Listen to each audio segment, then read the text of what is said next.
Okay, did you hear that, everyone? We're live. Okay. Now, we'll see how this, okay. We actually have a 4-person.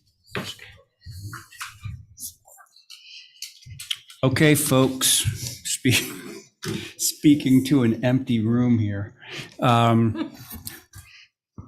Welcome to the Historic District Commission. It's 5 o'clock on Tuesday, April 26th, 2022. There's Jesse.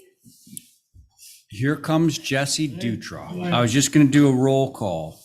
Abby's right behind me. Oh, Oh, great. wow. Okay, so we'll wait one more second. It's 1 minute after 5. For those of you in the empty room right now,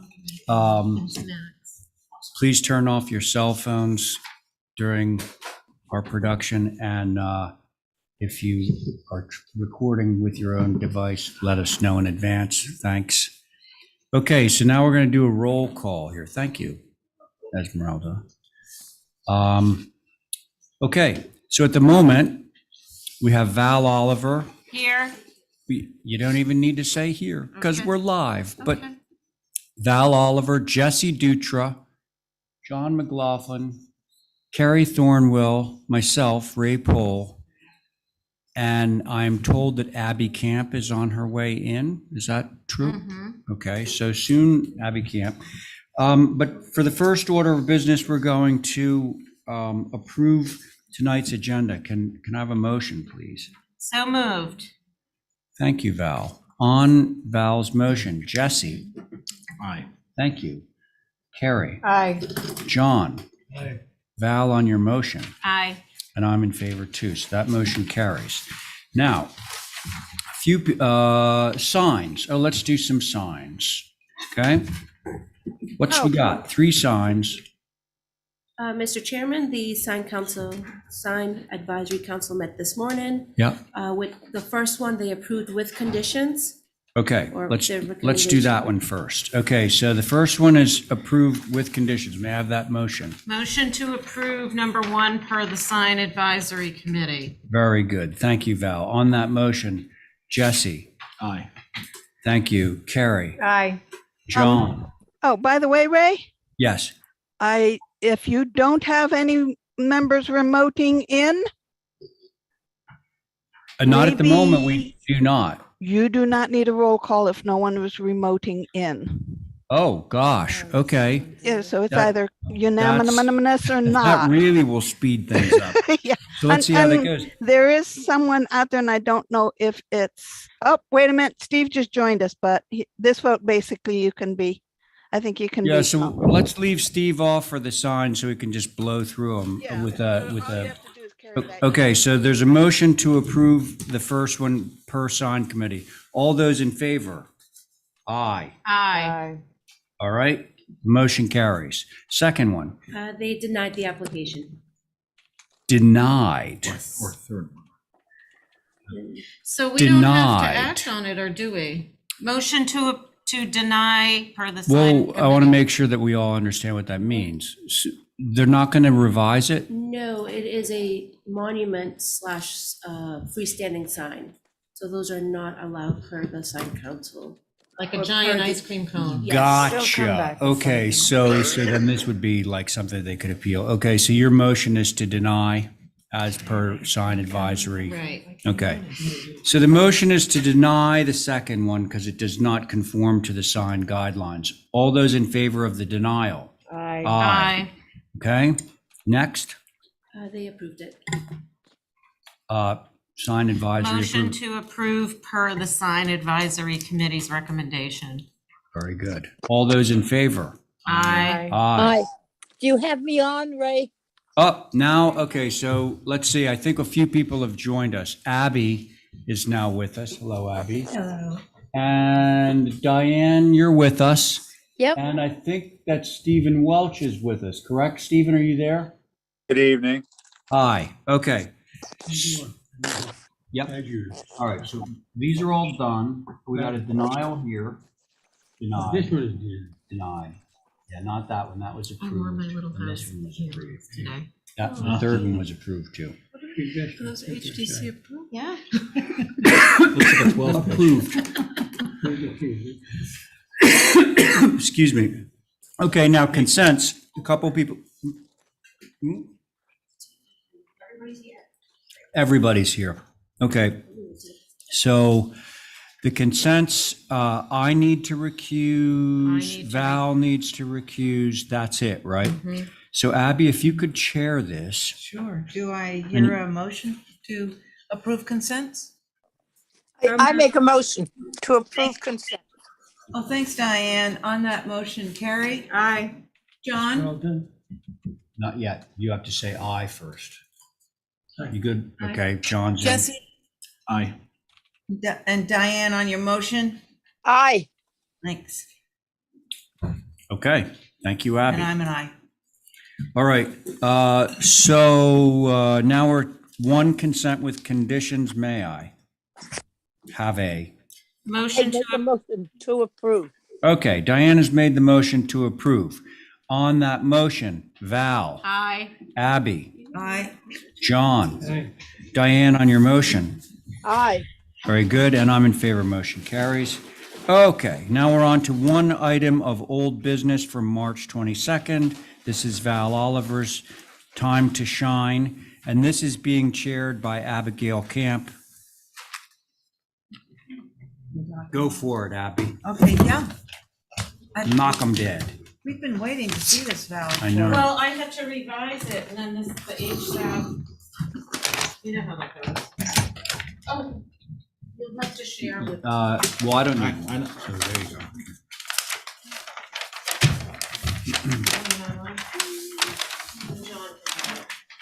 Anybody want to jump right into it? Do you want me to present or Yeah. you do HSAB? Okay. So this was heard originally in March, and I had the design as a gable forward. It's in that neighborhood of great concern on Prospect. And at the first meeting, HSAB and this board, it was January? Oh my goodness. Okay. Thought a side gabled or E forward would be better in this neighborhood. They thought the pitch was too flat, too much space between the windows, upper and lower, proportions of the front door, salt box should be reversed, and we had clapboard on the front. So we totally went back to the drawing board and are presenting now to you an E-forward design, which then went back to HSAB, and they had some more comments, which I did respond to and sent to Holly, and it's the last page on your little packet. But at any rate, it's a totally new plan, so comparing it to what was prior is probably a little difficult, but it is an E-forward, typical Nantucket house with some little warts on the side. I got rid of the sliders in the back and made them French doors, which was a concern. I think it's white trim, white sash, weathered wood roof, and a 6-screen front door. So responding to the minutes that Holly will recap for you shortly, they mistook or didn't see the pitch of the roof. They thought it was a 6. It's in fact an 8. Still felt the windows were too narrow. The awkward side to the left was a hip roof, which I do have a new revision for, and the smaller windows on the east and west are bathrooms and a kitchen. And I am just gonna let you guys dig into it and see what you think. Thank you, Val. Holly? Thank you, Madam Chair. So as you all are aware, this is a infill within the old historic district, so it's a contributing lot. HSAB did take a look at this. They had comments, not as many as the first go around, which is good. They looked at this on March 28th. They said that the 612 roof pitch is too shallow. As Val had mentioned, it's actually supposed to be an 8 pitch, which is what they would recommend. Front windows feel tall and narrow. Still too much space between the upper and lower windows. Upper windows should drop a little. On the west, which is the left elevation, the gable is awkward at the rear. Slide the gable to the front with the shed at the rear, or better yet, make the entire side addition a simple shed roof. East and west elevations, the small windows in the main mass should match others in size. Both shed dormers should be narrower. I will just say, please move it off the old, the previous design and focus on what's now in front of us. Sorry. That's okay. French doors should be traditional 12 or 15 light.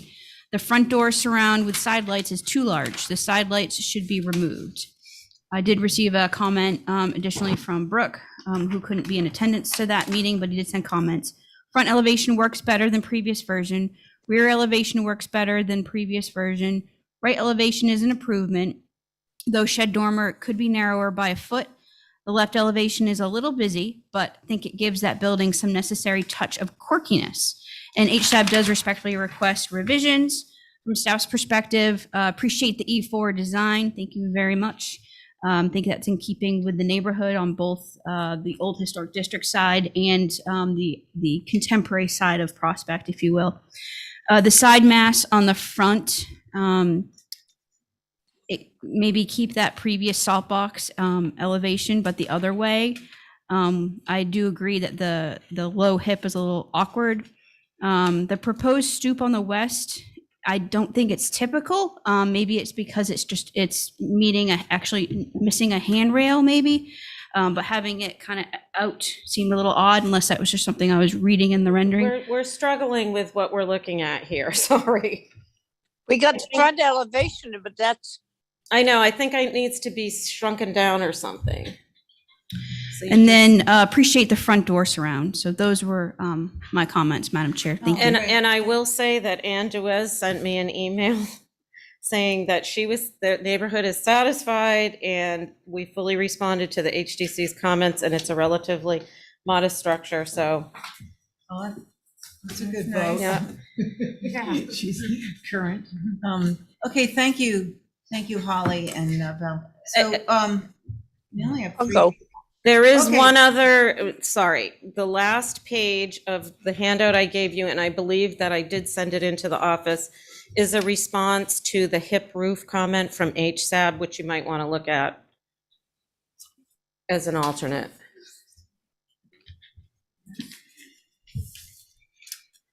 I don't dare, is that it? Yeah, No. sorry, Okay. sorry. all right. Diane, I have the master bedroom. I have interior there. Now we're out again. I think that it's a very cute house. It fits into the area very well. I think the front door surround does not bother me. And the size of the windows, I appreciate the windows on the left and that in the little wart. I think you said that was the kitchen. Yes, yeah. So we need a smaller window there, which is fitting. I would like to see the dormers, the shed dormers brought in about that foot, so they weren't quite had so much space in between them. I think that be good. I appreciate the size of the windows on the second floor. I think I like bigger windows than smaller windows, and I think they're more comfortable when you're inside.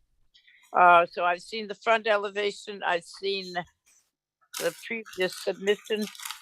I have now seen the left driveway. Again, with the same thing on the dormer, as I said before. And I would take a quick look at the east.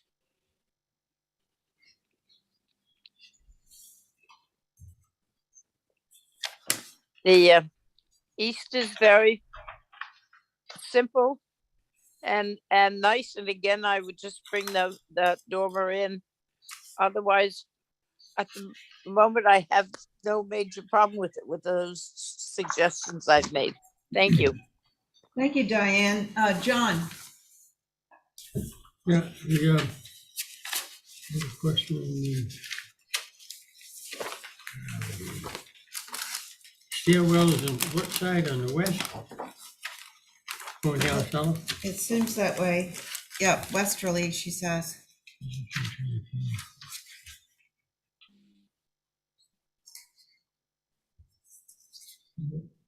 Trying to find that porch. Right there on the left. Left elevation facing It's on the rear. Westerly, westerly is, as you look at the house to the See left. that porch right there on the rear elevation? Yeah, there's, Yeah, I think you're right. I think We it's need on a the new left-hand side, organizer. westerly, right? Yeah, Because it faced, the front is south. it didn't show the roof. of what? This thing right here, look at the roof. This is left elevation. So that's gonna be facing the old house.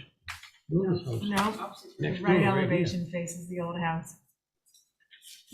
I think that's east, John. Huh? I'm trying to find the stairs on there. It's fenced, here it is. Left elevation. You figured it out, okay, no problem. Thank you. Good. Good, That's good. okay, Me. oh, Carrie, hi. I think a shed versus the hip would be a little bit more appropriate, I think. Did you Um, see that version? Yeah, Yeah. I do, and I appreciate that you've done it already. 'Cause that was my only sort of qualm. I do kind of think the front door is a little bit too much if it's all white trim with that heavy trim and the side lights and the solid door, heavy above. I think just a little simplification. It's not a make or break, but that's all I have. If we can, if you're happy with the shed, if everyone sees it instead of the hip. Diane, did you see that? The version with the modified roof? Say that again, Abby. On the front elevation, where Yep. you see the bubbled roof to the left, it's Yep. on there, it's a hip. Yes, And HSAB and some of us think maybe it would be better as just a straight shed, so you don't see the hip roof on the front of the building, you just see the shingled wall with the shed roof that's, I would go with that. showing back in, okay. Okay, great. So I had, so it's all shingle. There's no clapboard anymore. Right, Right. right. I would like to see it a pale gray instead of white. I think it's, that area of town next to the Mueller house with the other houses being sort of muted. I would like to see it a gray or a light gray. Can the windows be white? Well, I was thinking gray sort of trim, and so what would be white? So I think she meant the sash. Sash. Oh, The sash of the window is white. possibly, but I'm just throwing that out there. Also, I would really love to see a chimney on this. It would really make it sit. I think the side lights need panes. I would be okay with all of that entry trim if it was a light gray. I think white with a dark green is going to be very boom next to that old house. And the windows, the second story windows seem to me a little narrow. Is there one size wider they could be? I just, Well, do you want them to be wider than the first floor?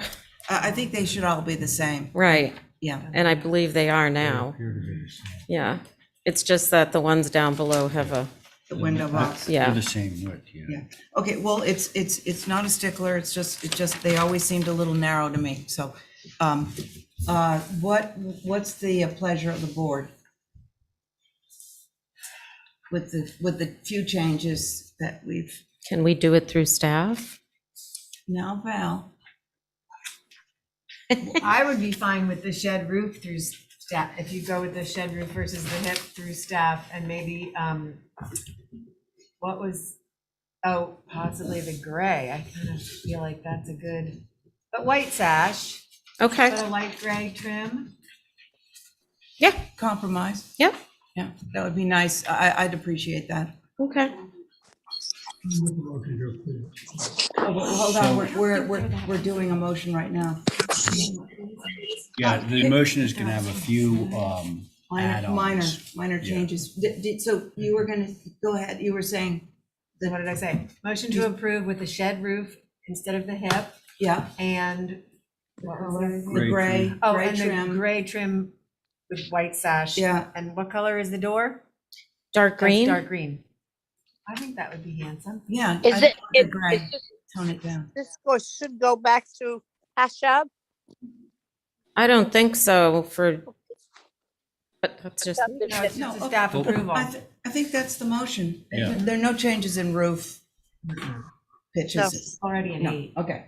All right, Yeah, so 27 on feet tall. Carrie's motion, Diane, Aye. John, Aye. Carrie, I, and I am an I. all right, thank you. Good. Madam Chair, Yes, Stephen? I guess I'll abstain since I didn't get a chance to talk on this one. Well, no, you weren't on it, You weren't on friend. I didn't see I am your in the name, I Stephen. am in the minutes. Is this, Okay, well, Stephen, Can't we can only go on what our list says here. Mm-hmm. well, I think if people preview the applications and read the minutes, they'll get a fuller picture. Sorry, I'm sorry about that, Stephen. I would have liked to have you on it. I just was reading what I have. Hey, Stephen, or anyone for that matter, if you believe that you're on an application, but your name is not listed on there, let us know. Well, I don't look at the agenda. I looked at the applications. I'm not, you guys are in charge of the agenda, I guess, so. But thank you for that. Yeah. Wow, so you don't have an agenda. Okay. No, I'm on a tablet, so I couldn't really. Okay, so Boyer's Way, anybody here to represent that? Yeah, good morning, everybody. It's Philip Cox, or good Hi. afternoon. All right, how you guys Let's doing? see, so this is a new application, so it will be our regular board. And let's see, you want to add air conditioning units, is that right? Yeah, at the moment, what we do in the summer is we put window air conditioning units along Boyer's Alley, which are quite unsightly. Yeah, And we want to put in a air conditioning unit with 2 condensers outside. This is kind of a strange little house in the fact that the main entrance to the house is not in fact on Boyer's Alleyway, it's from the garden.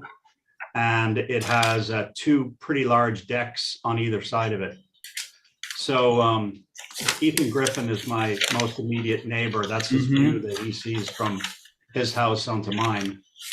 And so what we wanted to try to do is try to minimize the amount of view completely so that you really don't see the air conditioning condensers whatsoever. So our proposed location would be behind that privet, as you see in the picture there. okay, in the first picture, yeah. So that's the view from as you come down Boyer's Alley. That's going down as you look back at it. It's quite a thick privet. There is, and that was taken on April 11th before there was any growth on it. And you can see it's quite thick there. And if you go down to some of the lower pictures, you can see the back of the house, which is where the entrances are. And they've got quite a lot of deck area, which is going to be difficult to locate condensers anywhere around them. And then the area between the 2 decks has sewer connection, 2 water connections, and the irrigation system. So the air conditioning contractor said that he really didn't want to locate condensers on top of any existing utilities.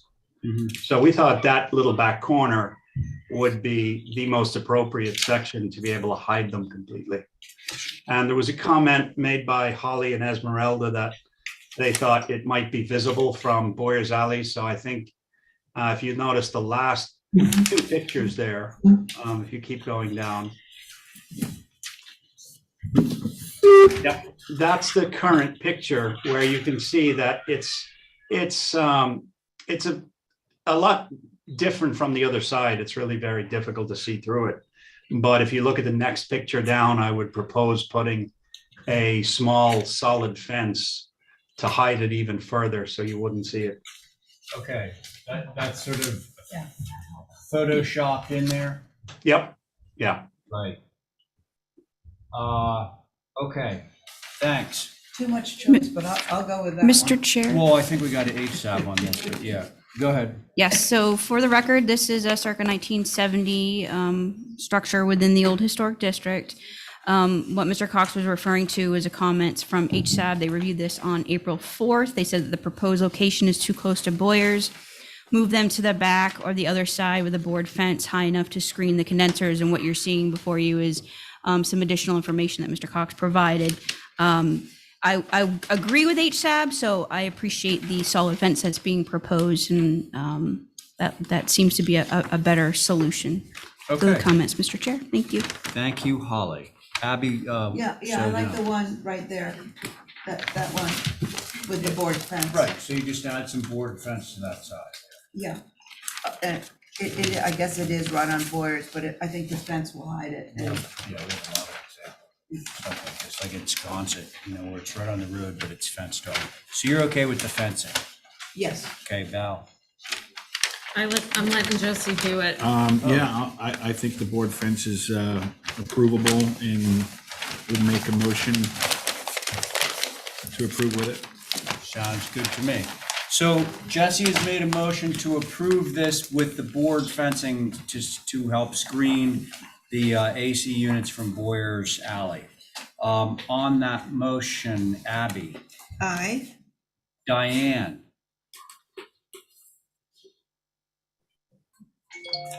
Diane? John? This red dot is where they're going.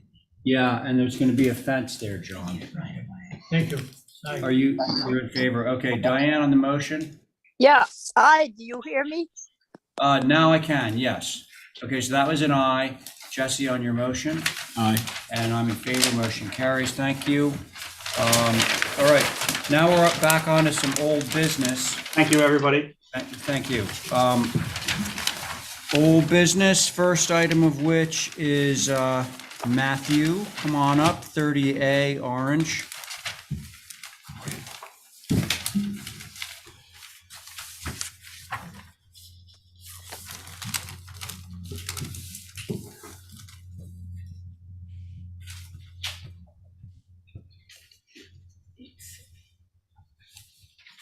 Go ahead, Matt. Oh, thank you, Mr. Chair.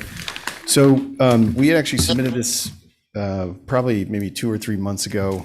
And just to refresh everyone's memory, this is 30 Orange Street. It's actually on its own separate lot, but it is part of a larger dwelling adjacent to it. We've actually included a couple of perspectives to show the relationship between the two structures, but this is an existing one-story two-car garage, and we're looking to add some second floor square footage. So you had seen it previously, and we had a few different incarnations of dormers. I think primarily we had gable dormers, and I think that the board collectively felt that those weren't appropriate. But what you can see from the sheet A2.1, the comparative elevation, drawing 1, which is the south elevation, that actually doesn't face the street, it faces the driveway. But we thought it was very important to maintain the eave line and not do flush either shed or gable dormers. We wanted these dormers to be, secondary, look as if they were basically added dormers to the existing roof system, if you will. That vented cupola or belvedere is an existing element. We thought it was appropriate to keep it. So we basically just simplified the dormers and broke it up into 2 dormers. We were able to make the program work on the second floor But again, we don't want the structure to compete with the main dwelling. And I think if you scroll down a couple of sheets or maybe up, you'll see we have a few perspectives that show the existing 30 Orange house and also this structure in its adjacency, if you will. The key point being that we didn't want this structure. I think some of the feedback that we received from this board was that you don't want the structure to compete with the existing house main dwelling, and two, for it to represent too much of a departure from what is existing, because it works fairly well. So I think, yeah, there you go. Those two sheets. I think you go up one. Sorry. One more, couple more. One more. These are reductions. I think one more. I keep saying one more. Sorry. There you go. Okay. And again, this is obviously from the driveway, but I think the one prior to that. There you go.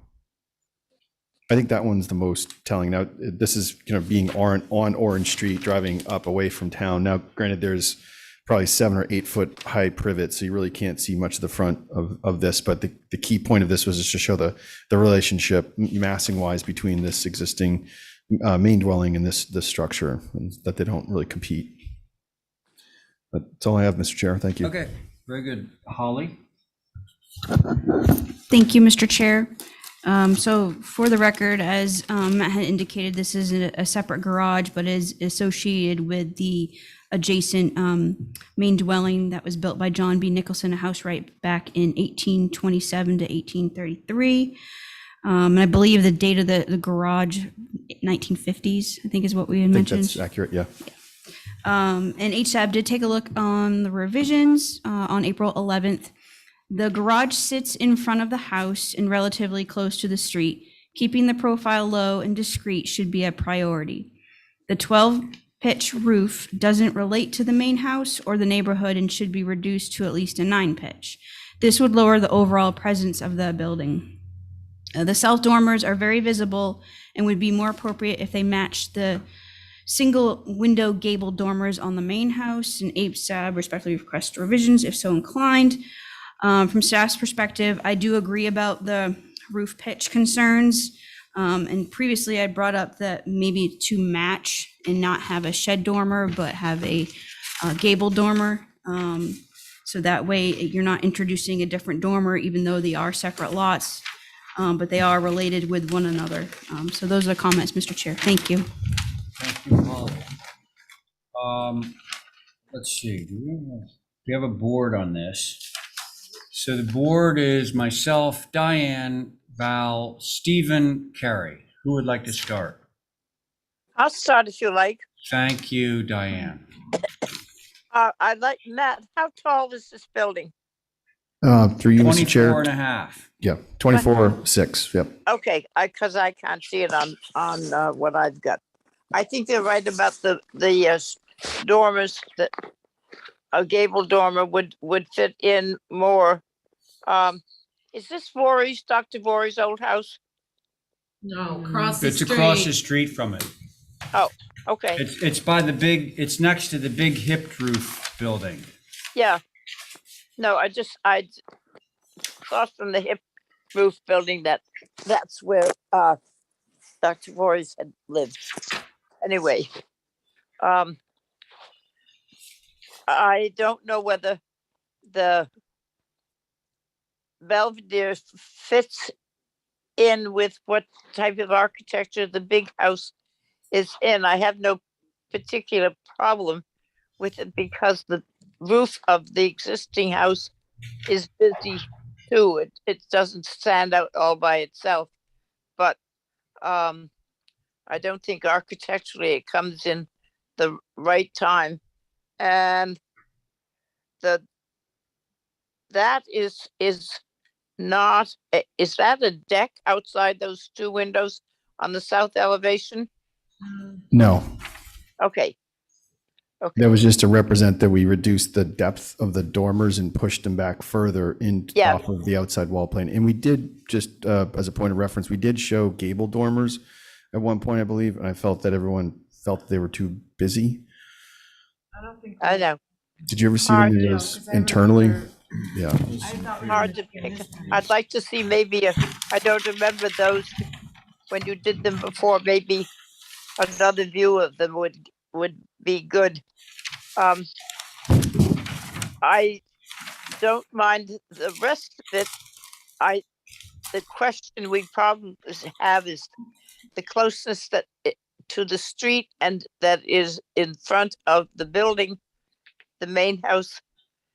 But if it sits on a separate lot, we might get away with that. How close is it to Orange Street? It's Let me check the site 11 plan. feet, 7 inches off of the property line.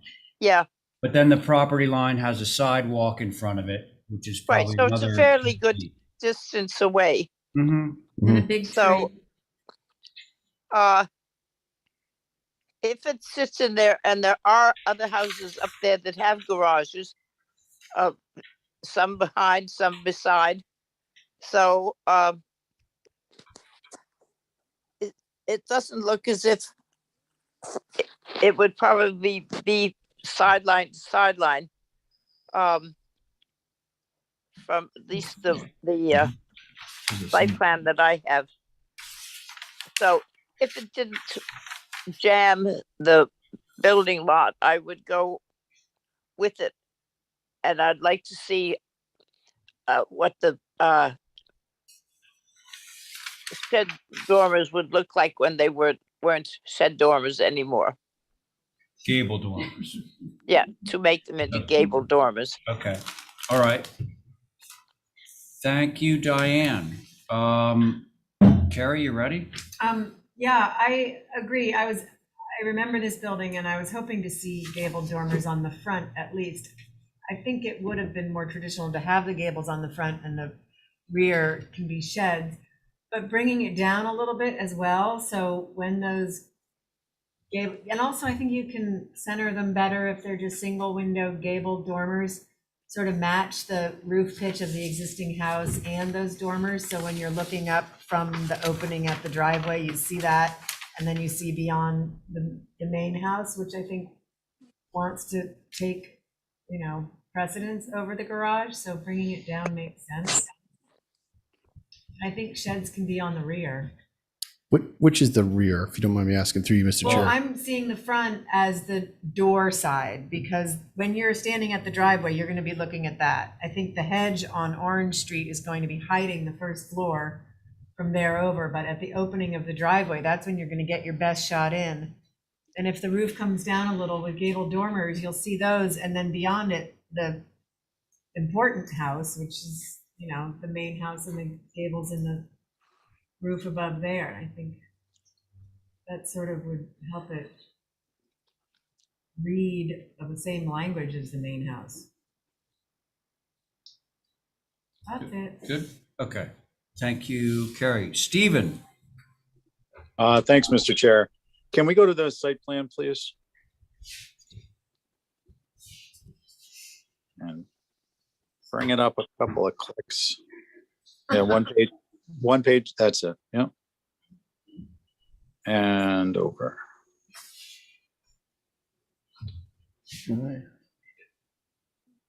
Okay. West faces the street. Okay. And now the perspective view. The second perspective view, please.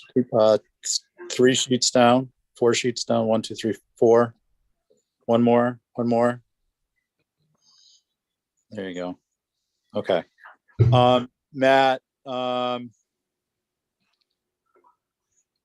it's a lot of roof mass. Okay, so now if we could go up to the elevations, or actually that perspective, one more there. There you go. So I think for me, the thing that jumps out, we're viewing this opposite from along the street, but the roof mass of the garage cottage is tremendously larger on a proportionate basis than the main house. So now if we could please go to the elevations one sheet up. The other thing that strikes me is that the structure itself is very tall. There's a lot of first floor space, probably a 10-foot ceiling. And on one more elevation to the right. Yeah, that shows what I just commented. Thank you. I think one of the primary issues is not just the first floor height, but the main roof pitch and then the dormer roof pitches. There's a lot of dead space there with respect to a traditional small garage on Orange Street. And I think that's problematic. I think it speaks for itself with respect to lowering the height, lowering the pitches, and perhaps even sufficiently so that you could go with a 412 on the shed dormers. Can we go to the lower right elevation? One more, I'm sorry, lower left. I'll learn my. With your my right. permission, Mr. Chair, just one point that. Nope, I want to finish, Matt. I'm sorry. So I think that the lower roof pitches would become evident on this elevation as well as the others. But I use this as an example, and lowering the height by reducing the roof mass tremendously and the overall presence. I think it's a wonderful design, man. I think it'd be attractive in most any location, but I think on Orange Street it's problematic. And then to the I guess the only other thing I would say is I don't think gables are appropriate for this location. I think they're going to make this look more formal. If this were facing Orange Street, this north elevation, it would seem to me to be appropriate because it then becomes like a small house. But the gables are just going to give it a more formal presentation that I don't know. I think and not programmatically not going to work with what they're trying to accomplish with the floor plan. So the roof pitch might even have to stay high in order to accommodate gables. And I think those are basically my comments. The fenestration, otherwise, the doors, the general proportions of materials, I think all appropriate. It revolves around the first story height and the roof pitches, and therefore their massing. Thank you, Mr. Chair. Okay, thanks, Stephen. Did you want to? I just wanted to point out that the first floor ceiling height of the garage is not 10 feet. I'm fairly certain that the window header height on the first floor is a 6'8" window. So you can kind of get a sense. So just wanted to point that out, Stephen, that, I and can it's, tell you. you can, Matt, it's definitely close to 10. If we go to the elevation that shows, I think one up. Oh, Stephen, Yeah. sorry, but I have the plans obviously to scale, and I'm measuring from grade to the level of the second floor, which of course includes the floor sandwich, and I'm getting 9 feet. I'd also want to point out that it's an existing. You're getting 9 feet to the ceiling? No, I'm getting 9 feet to the second floor, which would mean that it would be 8 feet high, which that's actually quite low. I'd suggest we all take a look at the proposed south elevation story pole, which shows an 8-foot. Measurement. Yeah, well, that's scaling, Stephen. And then so the doors themselves are 7 feet high. The garage doors are 7 feet above the slab. And from the slab up to the second floor is 9 feet. So that means that the ceiling height is 8 feet in the garage. Does that mean the building could come down a foot? No, well, if the building comes down a foot, it's not gonna happen on the first floor. Otherwise, you'd have to drive a Mini in there. Well, only on the second floor. I can lower it as On the much as second possible. floor, yes, Diane, yes. I just wanted to point out that I don't have a lot of room to drop it. Could I please comment? Yeah, sorry, Stephen, go ahead. Go back and forth. So, I mean, basically that means that it's all hat, right? Because we've got, if that line on the proposed south elevation is meant to indicate the second floor finished floor height, then we've got a 16.5-foot tall second story, including the height of the ridge. So I think that makes the point. If we go over one elevation to the right, that it's top heavy. There's just too much height. Mm-hmm. Thank Okay. you. Yeah, thanks, Stephen. Let's see, there's somebody else here. Oh, Val. I actually don't have a lot of issues with this. Maybe change the roof pitch to something a little bit more slate, but I walked by here today and really and truly, it's a one-way street. You don't see this unless you're walking. You have to turn around. Right, and it's a garage, and they're hefty hedges, so the cupola is there. Yep. The footprint is there, so that's Okay. all I have. All right. I'm with Val on the, I don't really need this, I find to be pretty benign. If we reduce the roof pitch, that's great. I do prefer the sheds over the gables for a lot of the reasons that have already been mentioned. So I don't have a big deal, not a big problem with this. Can I have a motion, please? Motion to, I'm gonna try, approve through staff with a 10 pitch and a lower dormer pitch. Okay. 10 pitch on the main gable, keeping the plate the same, so Yeah. the ridge will come down. Yep. And the shed roofs will remain, but you will change the roof pitch on those just so that it will accord with the 10 pitch and the roof drop. So let's see how that motion goes. That was Val's motion. On that motion, Carrie. Aye. Stephen. A no. Okay. Diane. Hi. Okay. Val on your motion. Aye. And I'm in favor. Motion carries 4 in favor, 1, 2, 3, 4, 5. Yeah, 4 in favor, 1 opposed. Thank you very much. Appreciate Thanks. that. Okay, next up, it's Abby and Atlantic Landscaping. Abby Lane? Gotta see if Lindsay is on board. One of my favorite movies. Lindsay, are you around? Is somebody here to rep 71 Cliff Road? Mr. Chair, I believe he referenced he wasn't going to be able to come tonight, so if we could move it over to Thursday. I want to get a motion. I make a motion to hold it until Thursday.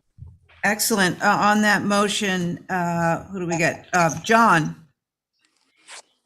To hold 71. To hold this one for till Thursday. Oh, okay. Okay. Diane?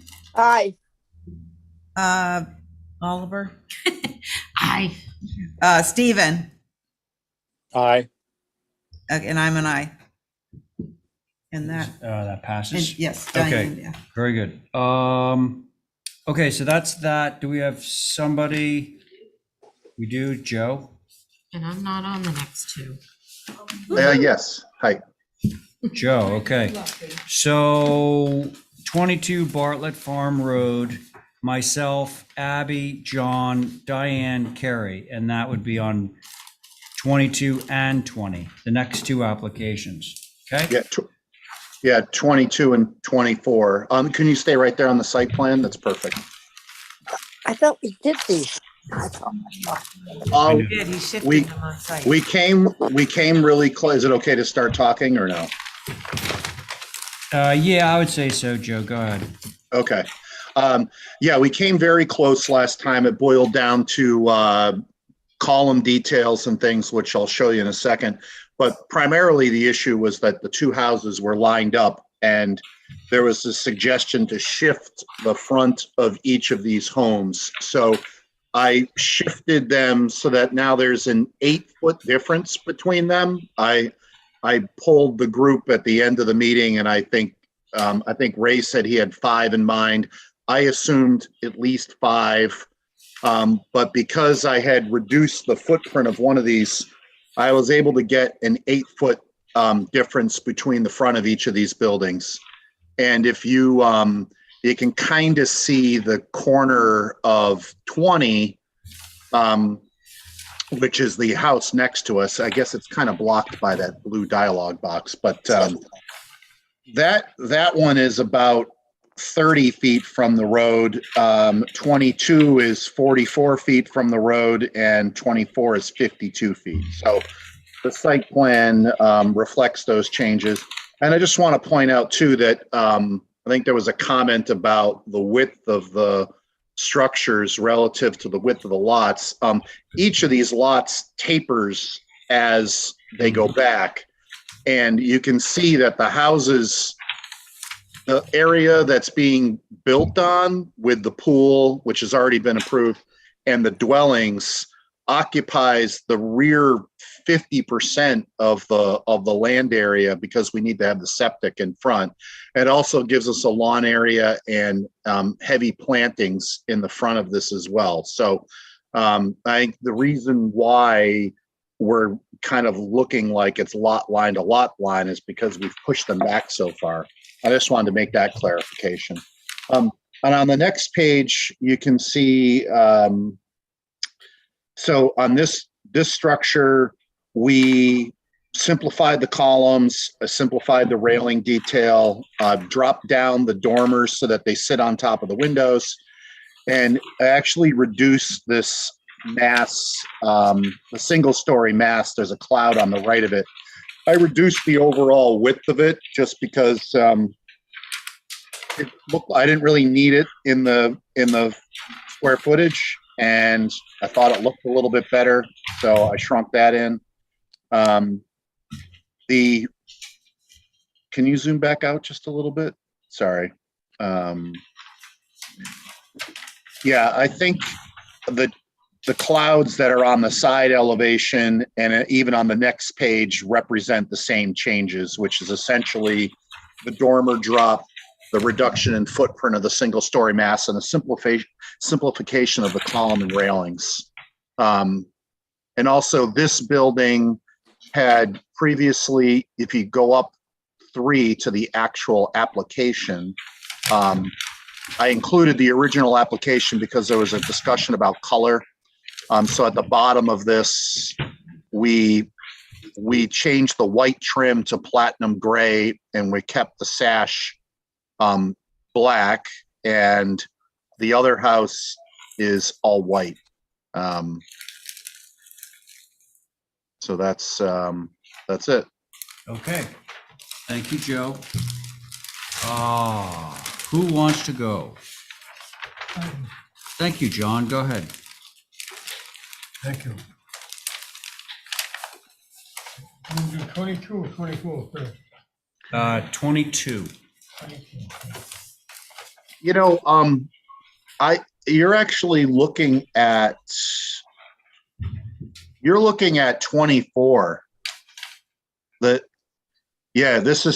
looking at 24. If you click up, My sheet says 22. Well, the site plan says 22 and 24, but the elevations say 24. No, mine say 22.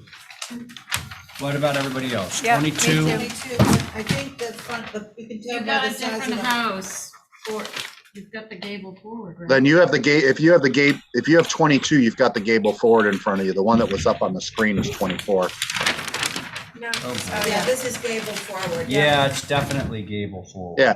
Well, if you go to That's gate, well, this will make things easy because this one, the changes were to the site plan we already discussed, and then the next page, which is the elevations. Wrong. You're on the wrong house again. Wait. Okay. There you go. All right, Yeah. I want to make sure we're all on the same page. So, Abby's in the room, I'm in the room, John's in the room, Diane is online, Carrie's in the room. So the only person who's been reviewing the incorrect drawings was Diane, because the rest, everybody who's looking at the paper copy was reviewing 22. Yep. Okay? Which is now on the screen. Yeah, so now Yeah. 22 is the one that we're all reviewing, including Diane, okay? Okay. Awesome. Well, this one, we simplified the columns and made them skinnier. If you scooch up just a little bit, you'll see the previous, can you go up on the page?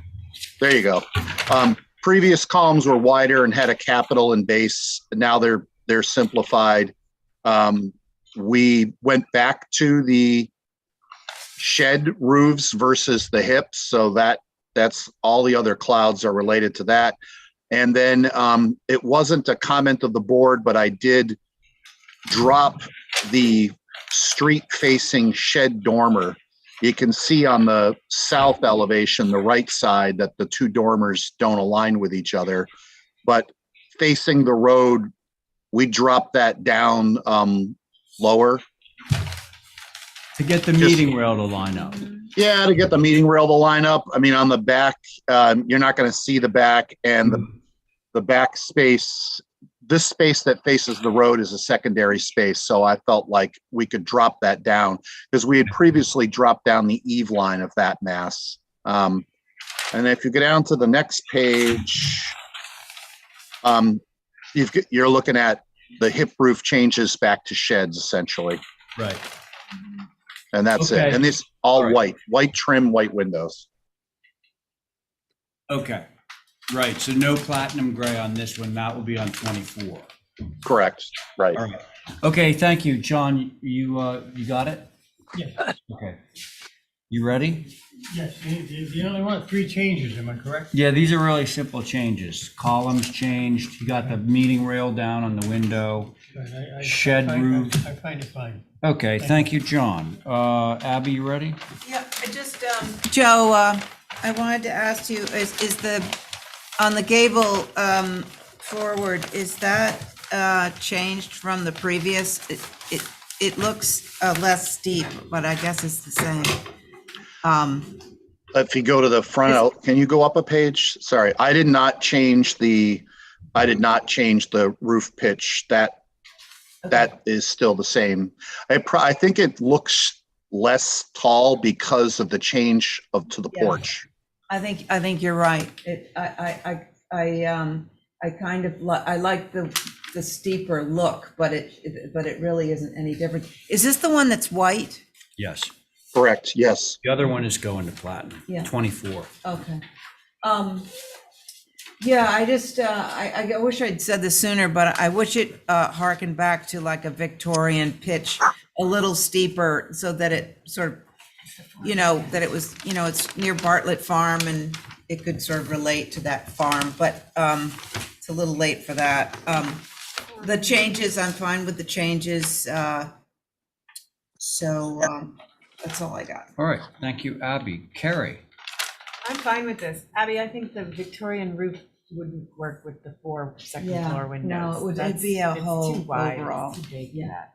But I appreciate all the changes. I think the shed roofs on the porch and all that make all the difference in the world. Thank you, Carrie. Diane, your turn. I have no problem with it. All right. I think we have liftoff. And appreciate the shifting of them too. Yeah, I think that was a good suggestion. I was afraid I wasn't going to be able to get that to work, but You get everything to work. Can we have a motion on this? I make a motion to approve as submitted. Diane has made a motion to approve as submitted. On that motion, Abby. Aye. Thank you. John. That is definitely 22 bottles of. Yep. Thank you. And you're, Bartlett Farm. You're in favor of the motion, John? Aye. Good. Carrie? Aye. And Diane on your motion? Aye. And I am in favor as well. That's great. So that's 22. Now let's direct our attention to 24, which I think we sort of already know. We have a little bit of a, so this one is going to, so that was 22 we just did. And now we're going to 24. yeah. You see, these, 22, that's actually. What? So Diane's heard these explanations. So the columns were simplified, the railing was simplified, and both shed dormers dropped down so that they meet the windows versus floating above them. And I reduced the single story mass. You can see it changes the amount of shingle area a little bit. I can see it.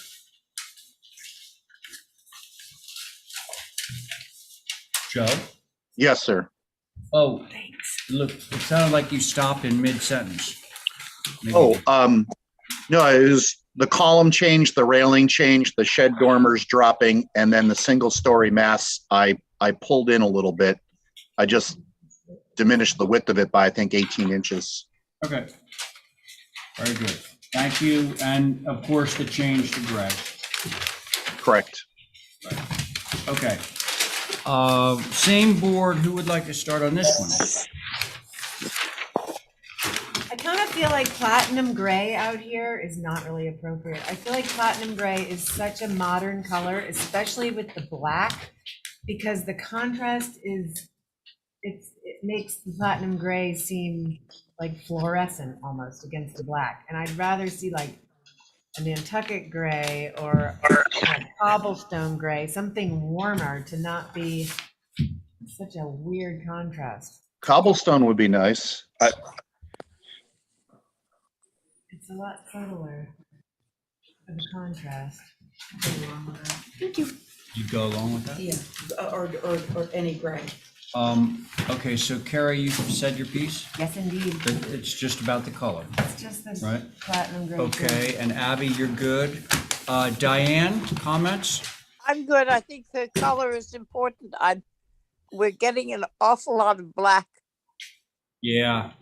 trim, and it doesn't go with, defining back in the ages of when we had Tories, and they used black as a delineation of what they believed in.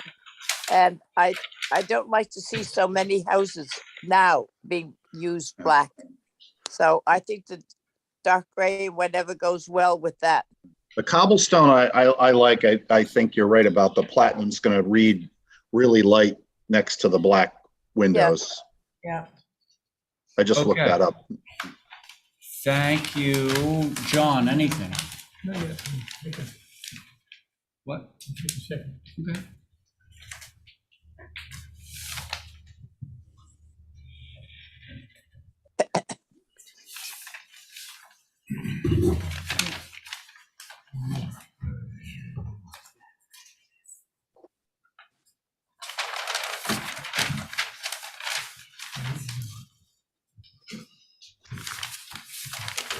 Might as well fold these up. 24. Oops. I think my only comment would be that basically, the front elevation west, more glass and wood on the door. Minor thing, but Okay. that's it, that's my comment. All right. Thank you, John.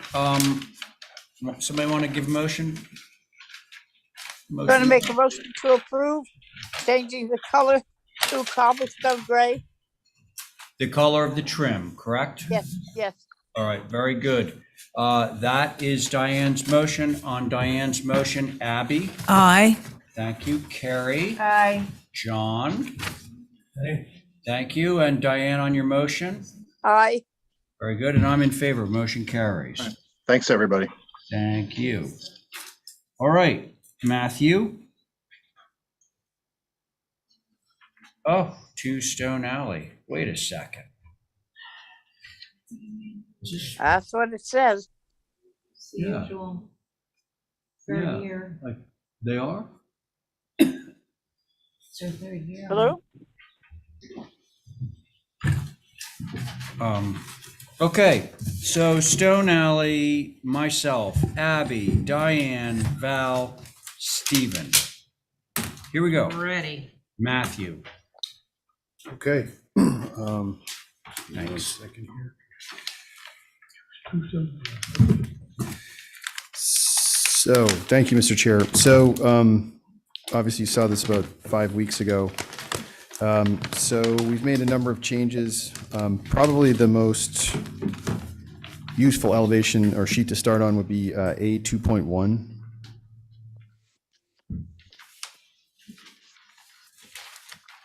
Okay.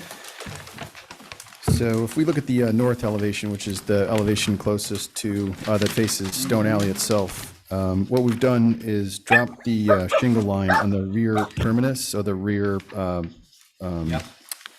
one-story structure. Just to back up, as you know, that we've dropped that to a single-story structure. We dropped the plate height as low as we could possibly go, so that there's just enough room for 6-inch header just above the window. So we really lowered that, and we've got the framing adjusted accordingly. We also dropped the shingle line so that from Stone Alley, it appears as if the structure is literally stepping down. The other major change were the fenestration, the window types. We selected an existing window that was utilized in the, I guess we're calling the sun porch, if you will. It was a wider window. I think that universally everyone felt that the window just was proportionally too wide. And so we reduced the width of that and have changed that accordingly. So all the A types now are narrower, what I think was a more proportionate window. And then we made a couple of minor adjustments. The basement walkout, there's an existing walkout basement door, which is on the right side of the north elevation. That was pointed out that we had actually dropped that and increased the height of the door. We actually didn't increase the height of the door. We actually, the foundation is actually lower. And therefore we actually had to create like a mini walkout. And it was pointed out to us that, that would be over the, into the setback, over the property line, et cetera. So we just edited that. That actually is an existing condition and we're going to maintain it. And then finally, the most, the bigger change, I would say, from a massing perspective is taking the center section of that north elevation and dropping it. We changed the pitch to an 8 pitch, and that allowed us to create a more significant break between the primary mass and the and this secondary mass. I think that those are all of the changes, Mr. Chair. So look forward to the board's comments. Oh, so we also provided sections. Stephen had asked for that. Site section. One final thing, sorry, I apologize. The HSAB, and I think the board asked us to unmull. We previously had all 4 of those windows mulled together on the east elevation, and we've just pulled those apart. There was some discussion, if I could just point this out, an idea that was floated to me about this idea that this third or this rear section there would be a way for us to have it appear as if it was basically an open covered porch that had been filled in with as if it was just like columns and then it had been infilled, which is not an uncommon thing to happen on a structure of this age. We did explore that. It had a higher concentration of fenestration, which we thought that the board may not like, so we wanted to just kind of stick to the script and just have literally done everything that the board has asked. So with that, I look forward to the comments from the board, Mr. Chair. Thank you. Okay, Matt, thanks. Holly. Thank you, Mr. Chair. So for the record, this is the 1858 to 1871 barn that was turned into a dwelling by Eliza Codd, female MIT architect, Nantucket native. HSAB took a look at the proposed revisions on April 11th. They had a few comments. Dropping the ridge of the middle section is an improvement, but the shallower pitch of the gable creates a boxy looking addition. If the width of the addition was narrower, where the roof pitch could match existing and the ridge would drop, improving the proportions and lessening the amount of shingled wall facing Stone Alley. The rear hipped roof addition is too long and extends the building too far down the hill. Shorten the rear addition by several feet. The exterior chimney is a character-defining element and should remain. In general, this proposal would relate much better to the existing house if it was 6 to 8 feet shorter overall, and the entire addition shifted 2 to 3 feet away from Stone Alley. And HSAB respectfully requests to see revisions if the commission so inclined. From staff's perspective, one, I appreciate the changes in the sections. Still think that the it's more than half the size of the original 1850 structure.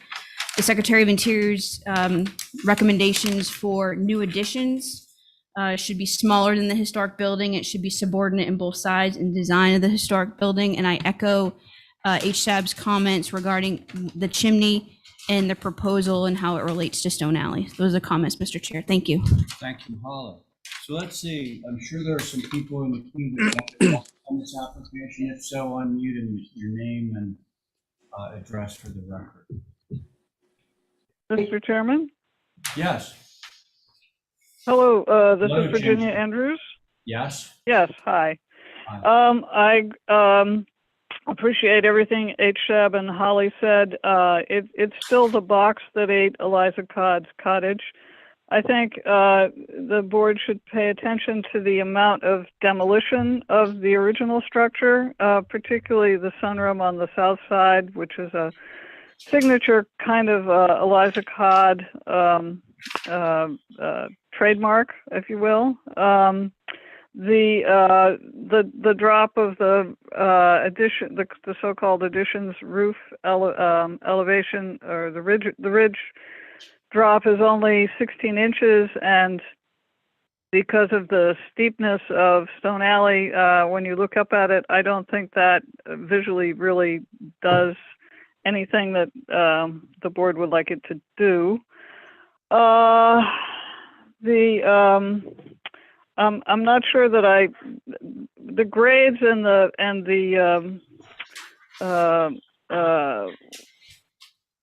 what are they called? The perspective views don't really. I have a hard time fitting what's proposed in with Stone Alley as it is.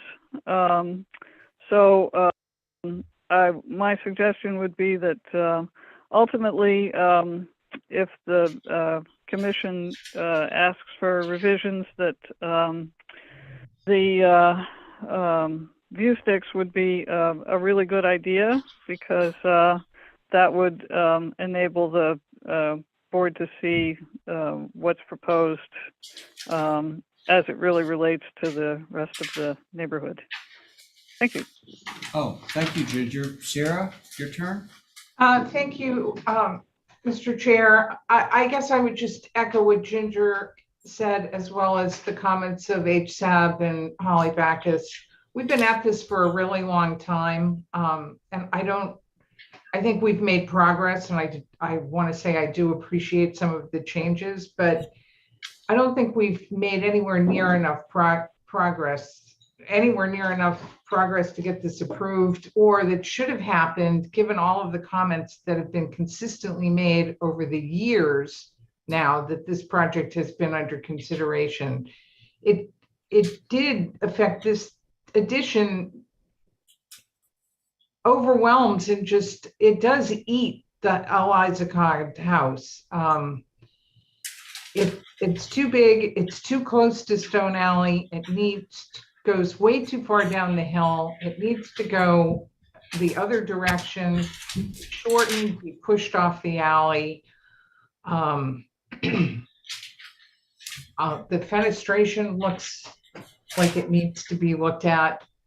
I just don't think this is ready yet for prime time. Okay, thank you, Sarah. Anyone else want to speak on this application? Oh, and I'm sorry, Mr. Chair. I was supposed to say that unfortunately, Ms. Williams could not join us tonight because she's returning from her mother's funeral. Yeah, I was aware of that. Thank you, Sarah. Thank you. Anyone else? Okay, with that then, I'm going to turn it over to the board members that are sitting on this application. Who, you know who you are. Who would like to start? Abby, yeah. Diane, I was just saying the board. I mean, you can start if you want. Ready? Well, sorry, there we go. So when I was looking at this at home, I was thinking that it was the best thing we've ever seen, rendition of this old. Oh, you mean like the best version? The best version, yeah. I really think it's got additive massing, and it steps down, and it harkens back to the front of the house without those windows. I wish they were less horizontal even still, but and then they would look like the architect's, what's her name? Eliza's windows in her sun porch. I wish they were kind of that size, but you know, that's just. We can adjust them any way you want. Yeah. Hang on one sec, Matt. So, sorry. And I'm not sure, I don't know how you would, I'll let somebody else talk about the chimney in the back there, because I don't see how you could fit that in, but if you could somehow keep that, gives it a nice profile. And the only thing that's sort of popping out at me is the foundation. If you were going to walk down Steps Lane and you look to your right, it'd be nice to have, that's a lot of brick. I'm assuming it's natural brick. Correct. That either have a trellis with vines, or, you know, that down the line when the landscaping comes, that we sort of mitigate that, you know, it looks like 7 feet of brick or 6 feet. I don't know what that is. I can tell you right now. 7. Good So- eye, Abby. Good thanks. eye. Other than that, I think it's really the best thing we've seen so far. So I was pretty happy with it when I saw it originally. Thank you. Okay, thanks, Abby. Let's see. Val, you ready? A few more seconds. Diane, you ready? Stephen, you ready? I am. Yes. Oh, okay, let's do Stephen. Stephen, your turn. Sure. Yeah, can we go to the first set of elevations of the proposed? Keep going. Yeah, let's look at the north. I mean, let's just summarize. I have to agree. I don't think we've come far enough. The concept of the addition eating the house does kind of paint a picture. And I think that if this is going to be acceptable, can we focus more on the north elevation, please? Just bring it a little, yeah. And maybe just out one click.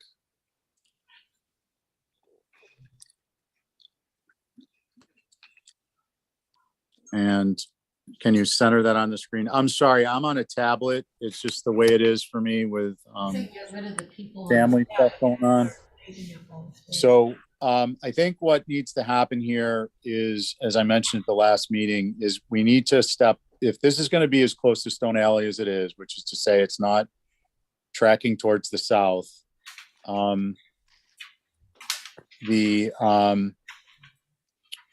we need to have step downs in the length of the structure from right to left. I see the shingle line has Thank you. I see the shingle line has been lowered in the hip roof addition, but it doesn't really accomplish what I think is necessary for this to be appropriate so close to the shell path or the stone path. I think the idea of stepping down the secondary mass one step, which within the interior is doable, will bring your second floor ridge down, which I think is also appropriate. I think the other item, for me, the focal point is this elevation. I think that the hip roof porch is the addition is too long left to right. I do think if that were to have a rebate of the foundation below, not unlike that iconic overhang with columns at the front, that there could be a common vocabulary that could be honored, and it would help to break up that just kind of monolithic wart on the back end. No offense, man. I'm not suggesting it's just, it seems like it's stuck on there. Where if it were maybe 2.5 or 3 feet shorter left to right, I think it would be more appropriate. But if it's not, I think that the foundation needs to be broken up. And it starts to give this concept of a story of things being built on and added to over time, which I think is really what needs to happen for structures such as these in the historic district. Can we go to the next set of elevations?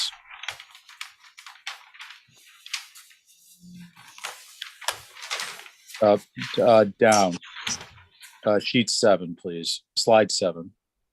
Thank you. Nope. Oh, no, I'm sorry. The perspective drawing. One more, slide 8.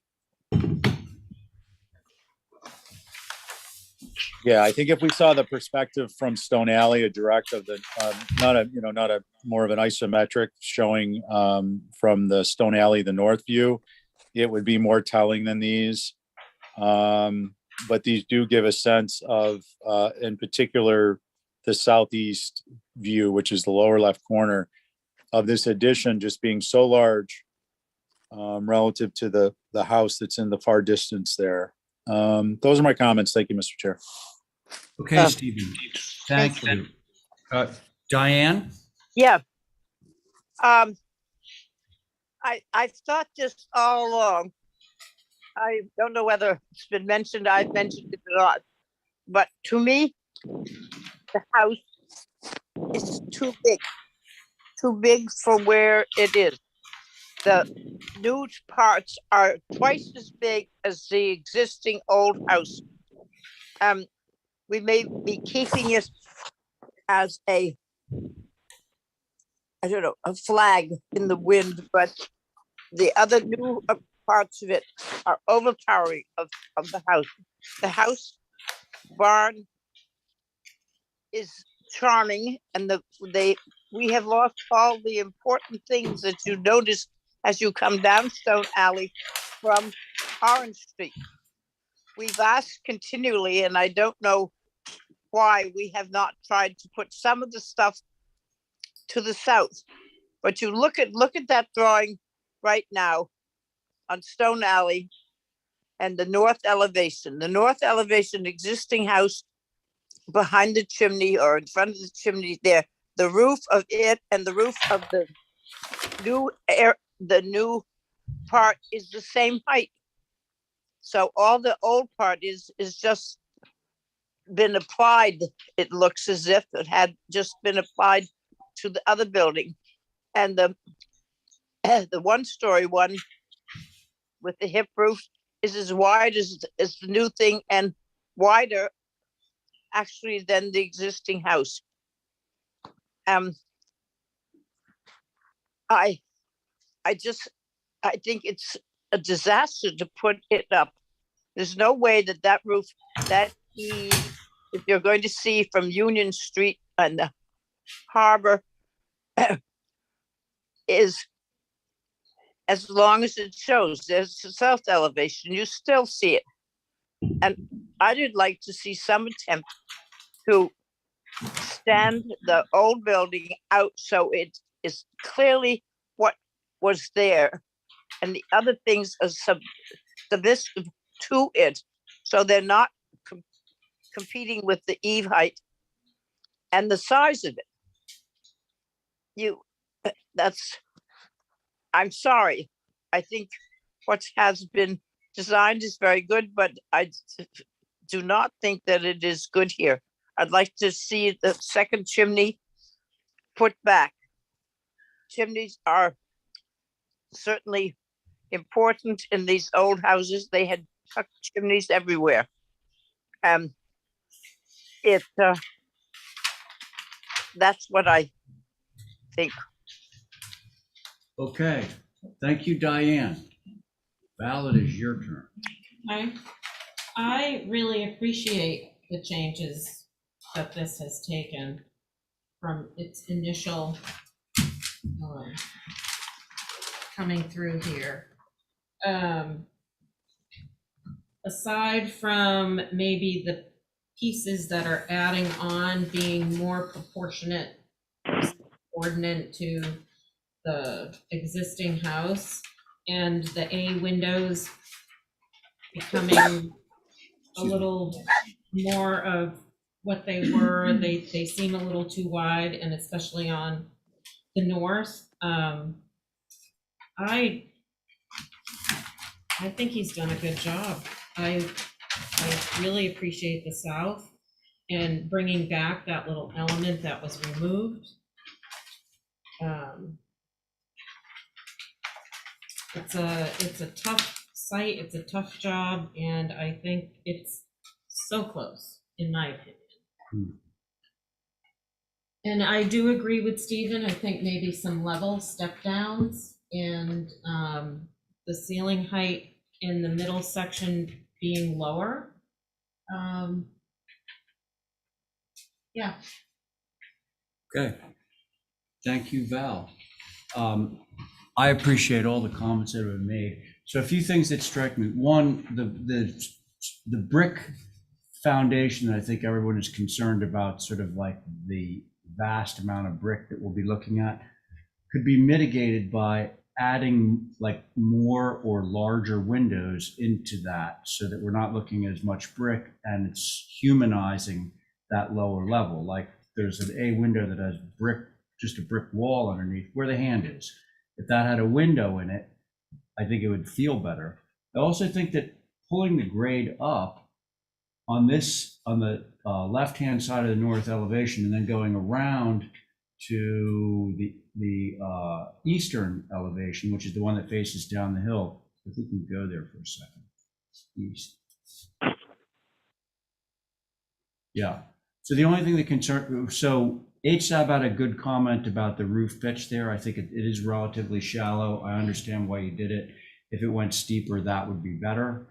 And also, couldn't we raise the grade up a little bit to minimize the amount of brick foundation showing on the east elevation, and then just sort of have that doorway cut into the grade a little bit so that the whole thing isn't looking quite so tall. Now, I realize that we're looking at it sort of, along a long axis, and so this seen in perspective will read very differently. I'm sure one of your views does that, but that piece, as you walk up Stone Alley, that's going to be the thing that you see. So I'd like to have that kind of less foundation showing. Those are my comments, but I think you've done a really good job. What? Could I just say one more thing? Sure. That I think, I'm not sure if this is what Steve was saying, but the front of the house where you've got those columns and it sticks out? That's what you said.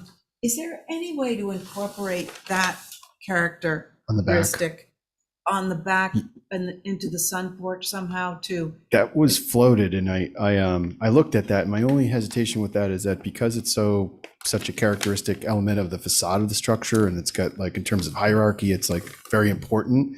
Whereas on the tail end of the structure, I feel like it's kind of a later addition, and would it be applying too much detail and importance to what would be kind of like the lower level? Like, would you emulate the same columns, or would it be like brackets? Yeah. So I think he was looking to just rebate the foundation.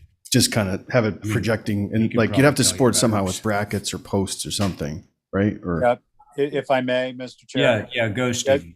So the concept, and I actually discussed this with Matt, he reached out on, thoughts, and I, just disclosed that I brought these up, was just to simplify that, the vocabulary at the front overhang with the columns, and integrate a more simplified version at an overhang at the rear, at least with respect to drawings for the commission to review. I suggested to him, as I'll suggest to you all, not being able to visualize these things in my head, that I'd want to see it on paper, but that it could be a way to start to integrate and also, solve two problems at once. Thank you. Thanks, Stephen. give it a shot. I'll make a Chair- motion to hold for a few revisions. Sounds good. Thank you for the motion. Can you add Abby. HSAB On as that well? motion, Going back to HSAB. Thank you. Going back to HSAB. On that motion, Diane.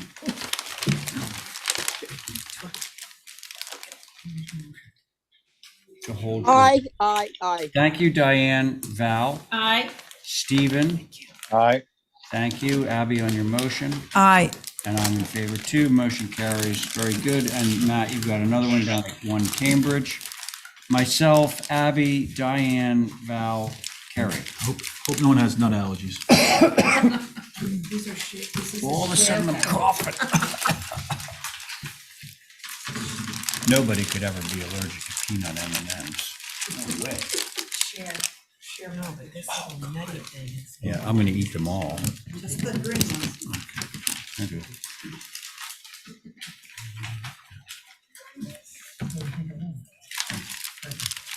Thank you.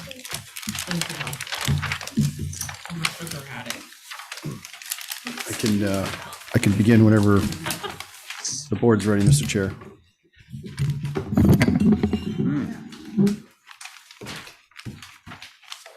Oh, no. Oh.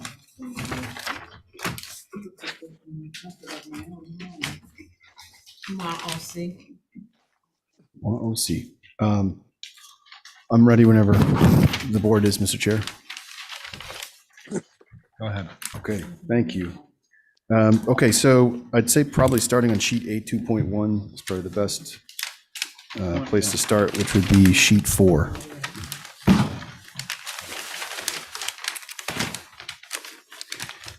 Okay, so as you recall, this has gone through a number of different iterations, not to rehash all that, but I feel like we're all familiar with it. So basically, when I showed this to you previously, we had a 12-12 pitch on the dormers and the main mass, really all the roof masses. You asked me to reduce the pitch, which we have done to a 10.5. You've also asked that we reduce the amount of ornate trim details so that the rakes have been, because there's an existing rake detail on the brick portion of the structure, we felt that it was important to have some level of a gutter return. I can't stand lamp chops, with just no gutter return. So I thought that was appropriate, but we did eliminate a significant amount of detail on the rakes, both the smaller gable dormers and the larger gable dormer. We've also, well, I can say that was the most significant change. The building height, just for reference, is 25 feet 7 inches. In a zone where you have buildings that are well over 30 feet, I think that, this building being, basically a story and a half, I think, we're, again, from a real estate perspective, which I know this is not your purview, but they are leaving a lot on the table. But I still think that I personally feel very happy about the scale of this building and the design of the building. I know that we've arrived at it for a number of different reasons in terms of, conflicting, property lines, but I generally am very, very happy with where it is currently. So with that, I look forward to comments from the board, Mr. Chair. Thank you. Thank you, Matthew. Holly. Thank you, Mr. Chair. As everybody remembers, that this section of this particular structure was originally built between 1923 and 1949, actually based on Sanborn maps. And the brick building that's not being touched was built sometime after the Great Fire of 1846.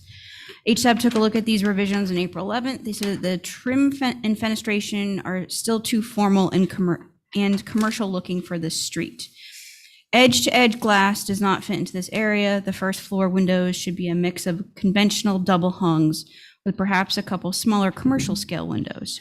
Changing the plate glass windows in the gable section to double hungs and creating more of a commercial presence on that side addition would be more acceptable. The west cross gable is too overwhelming. It should look more like a dormer. The front proportions would be much improved if the plate dropped 6 inches, aligning the eave with the window meeting rails, and HSAB respectfully requests see revisions if you're so inclined. From staff's perspective, I do appreciate the height reduction. That is most appreciated.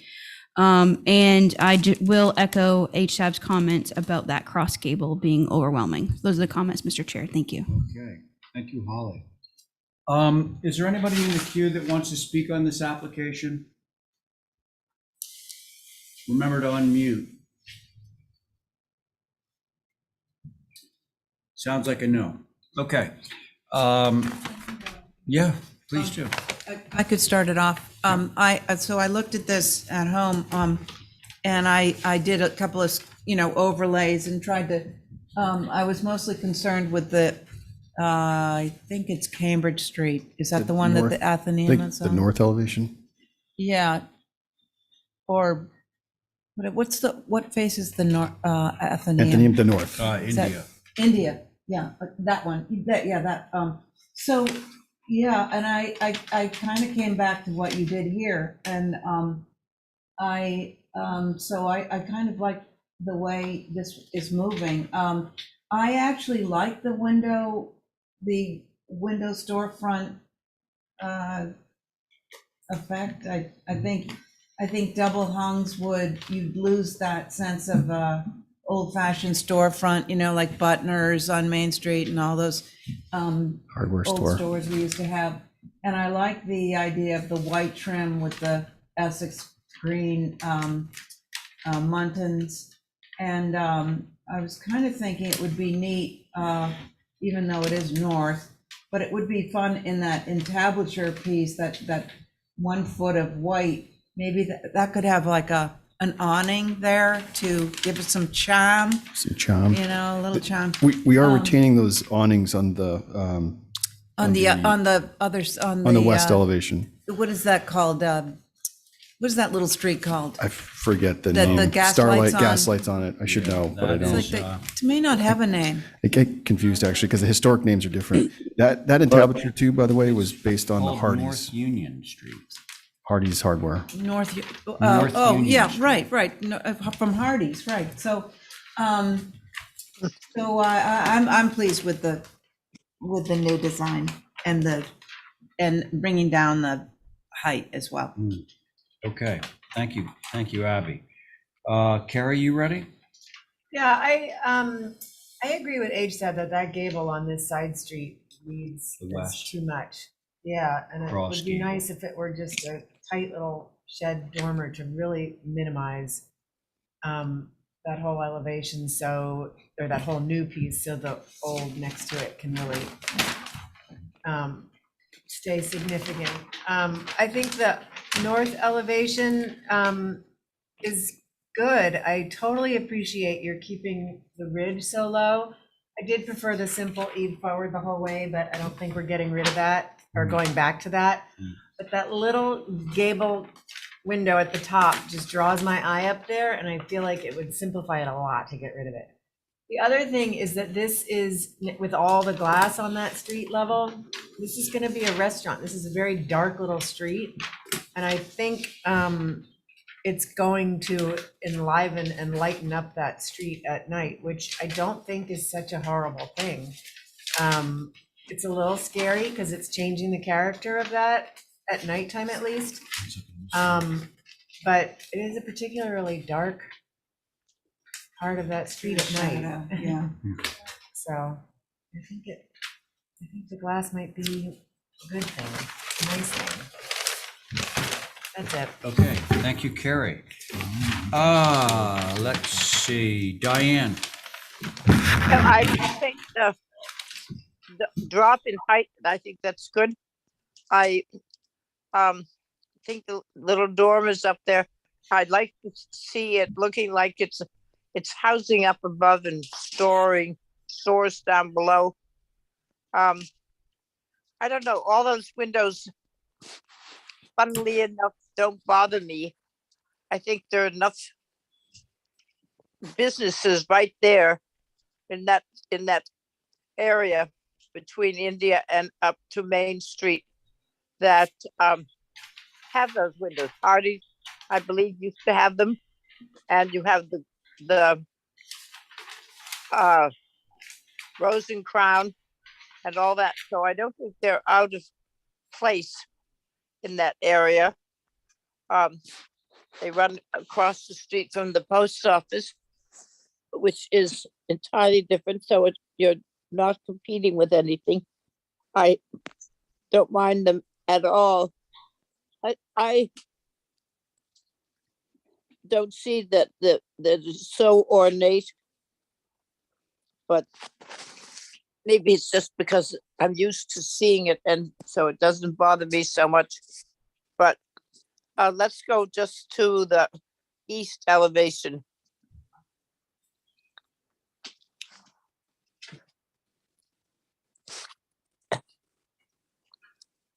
This is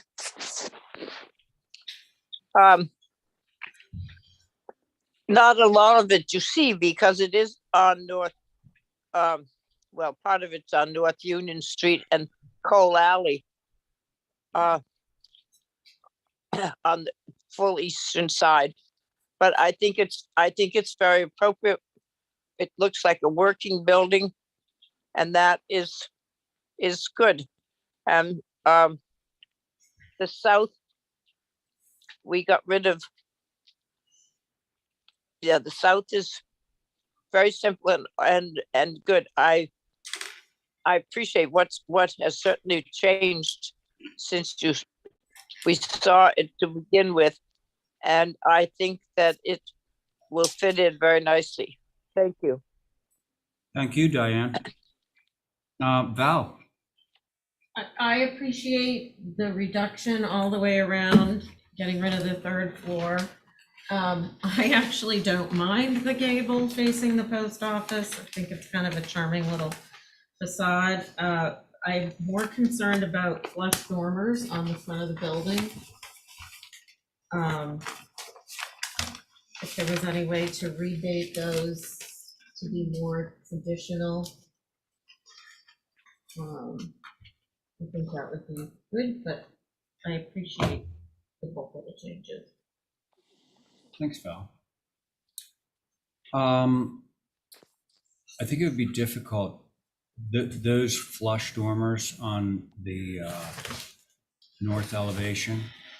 It's because the building has been reduced down, Right. you know, so, and he's got a meeting rail lining up and all that, Yeah. so that would be hard to change. But I do agree with HSAB on that west. This is literally my only concern on this is the west elevation. I just don't like it when two gables like basically meet and you have these intersecting cross gables. I just don't like that look. It's very, very contemporary feeling. And I think maybe HSAB said something about like pulling it in, and I think it would be possible to do so that it became, I think Carrie maybe mentioned a shed dormer, which is one possibility.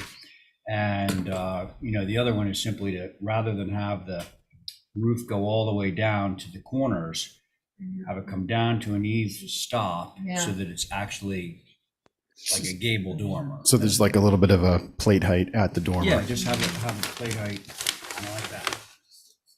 Yeah. Yeah. So that it reads more, you know, Yeah. separate as opposed to a V coming in. That's it. That That's would all I work. Do have. it through staff. That would work. We could give it a try. It sounds like everybody's, I should have said, I too am appreciative of the reduction in height of the building, definitely. It's come a long way. Somebody try a motion? It starts to make that differential so much better between the existing brick building and the. Yes, Yeah. yes, not so dramatic, right. I agree. Okay, can somebody give me a motion of some kind?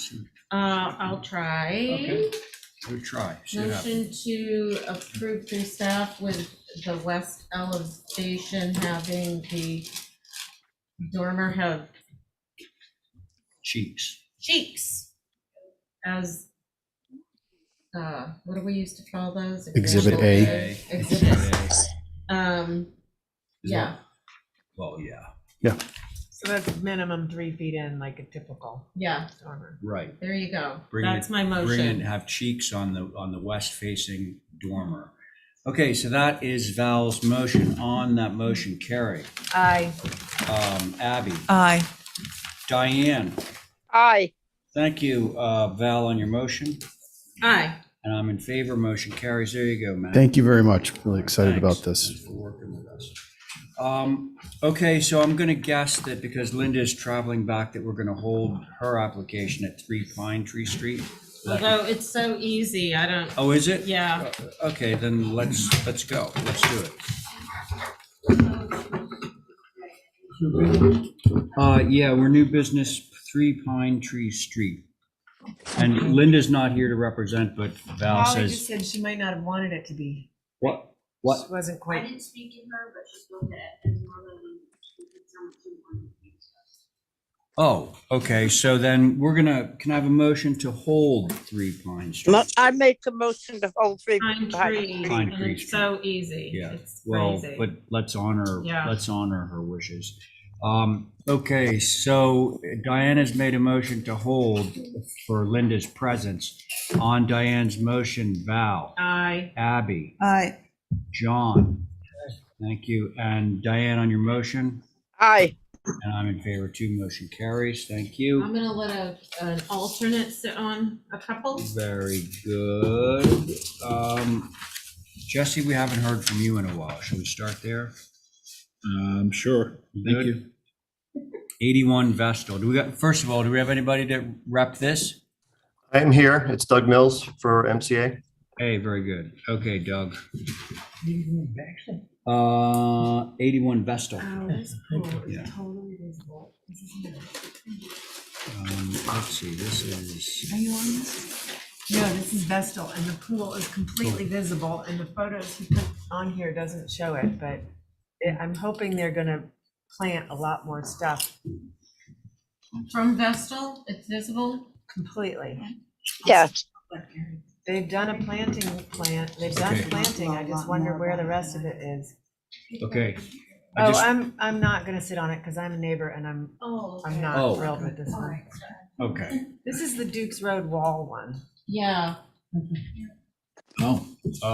so, Look at the just so grading you on know. this. Yeah, it's all because of the grading, but they need to do a lot more planting.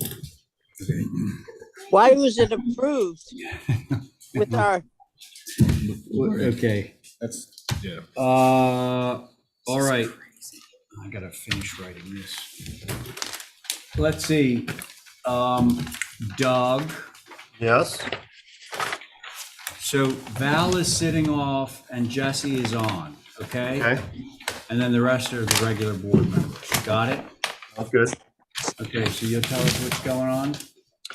So all we're doing is extending the deck towards the rear of the house, as shown on the north and west elevations by 7 feet. And then we're putting a roof over it. That's all we're doing. So the first two elevations on A 2.1, nothing is changing. So that's the north elevation. That's what faces towards the rear, and it faces Duke's Road, which, you know, I know there's a lot of history on this property that is, you know, left a bad taste in some people's mouths, but, you know, this project has been completed. It's been, it has a CO for all the structures. Obviously, the plantings have not matured yet, so, you know, with time, some of these visibility issues that are being discussed will be mitigated. And, you know, the property to the west is still a wide open pit at the moment. So when that is developed, that will certainly help things as well. Doug, it's signed off, the pool? Yes, Who signed it off? I have no idea.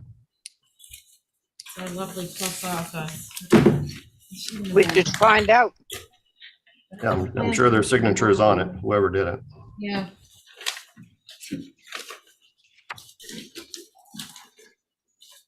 Farmer Rail, have a word. I'm Okay. hoping we don't get distracted by that and just view this. Apparently you already for have. what we're proposing. Well, obviously, I'm hoping that we can refocus on what we're proposing tonight. I'm not on it, so I can shut up. Just seems like we spend a lot of time putting that caveat in, and then to have it signed off seems ridiculous.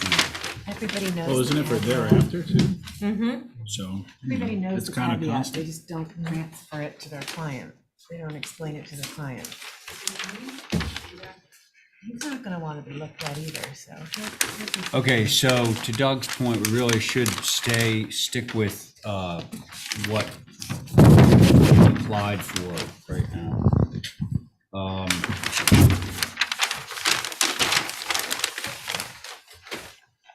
Who would like to start? Could somebody point out to me where this is going? Have you figured it out? Where it's going? Yeah, like, are those doors? Well, It must be in the back. Yeah, it is in the back. Yeah, okay, So the gotcha. picture that you're looking at, view from driveway, it's behind all that stuff. That's where the pool is. The notorious pool is behind all that. Yeah, stuff. okay.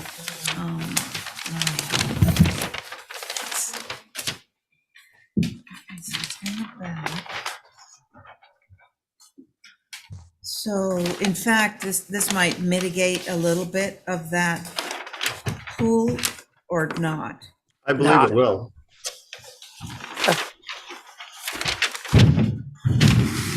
Can you, Doug, can you explain why it would? why you believe So that. in that image that you're looking at currently, there's a piece of plywood that's standing upright between two Yeah, I plants see that. there.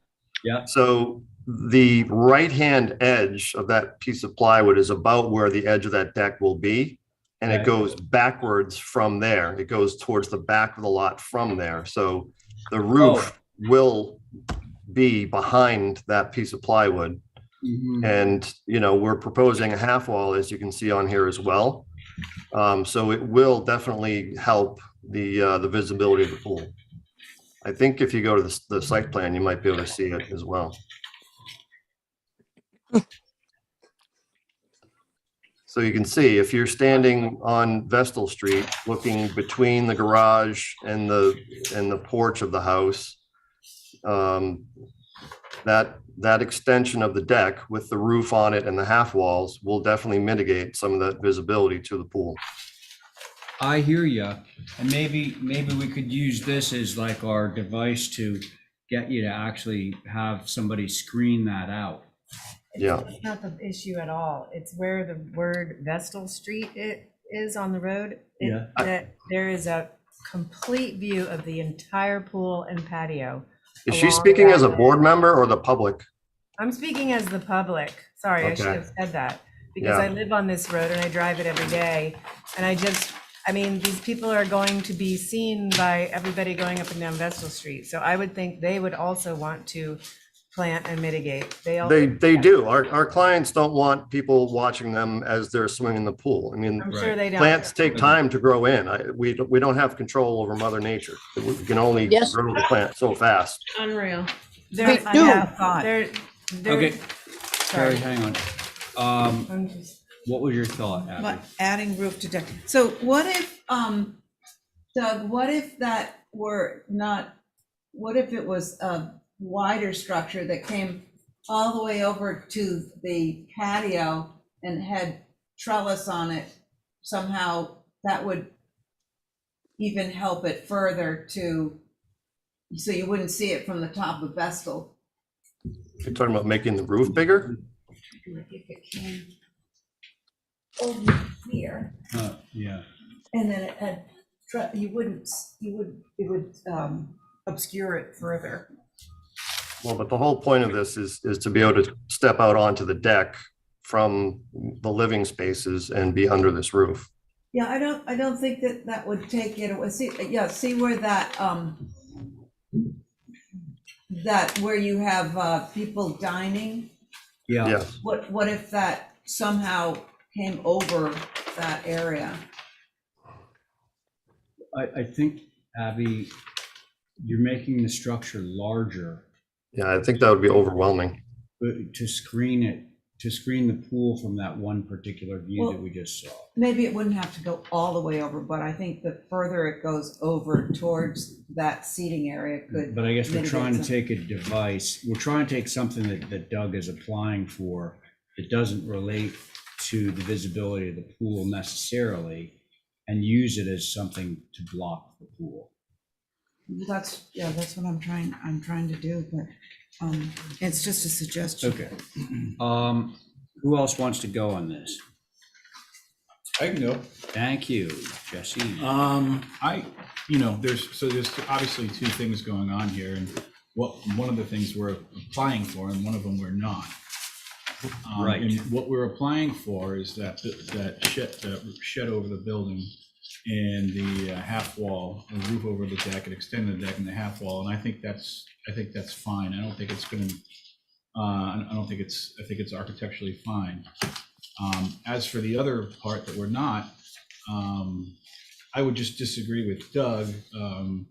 That's exactly what landscapers do. They control Mother Nature. But that's another topic. Point taken. Okay, but so, I'm fine with the thank you application. for both comments, but it sounds like you're fine with the application as submitted, the official Yeah. application. Okay, thank you for that. John? Comments on the roofed structure?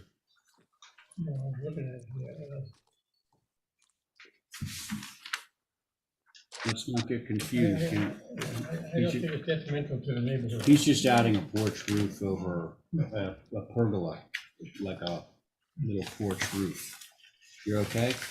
No, yeah. Okay, thank you. Diane, Mhm. your turn.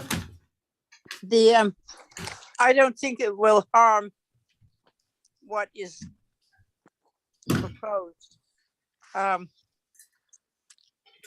Because I think, funnily enough, it may be fairly hard to see separating it from the house, and the wall would be good. I, without being argumentative or whatever, I might remind Doug that when a pool is approved, it says it will be invisible at time of inspection and in perpetuity, which covers the growth of vegetation from birth to death. So he might keep that in mind when he listens to us who are sort of insulted by what has happened. But I don't have such a problem with the covering of the area and the half wall. Okay, thank you, Diane. I'm okay with this structure. So I make a motion to approve. I don't think we changed it, did we? we didn't change anything. Doug, who was the one that said they're gonna? I believe it must have been you. Said that they're going to want to screen from the road as much as the road wants to screen. Right, our clients have no desire to have people watching them in their pool. So, Yeah, no.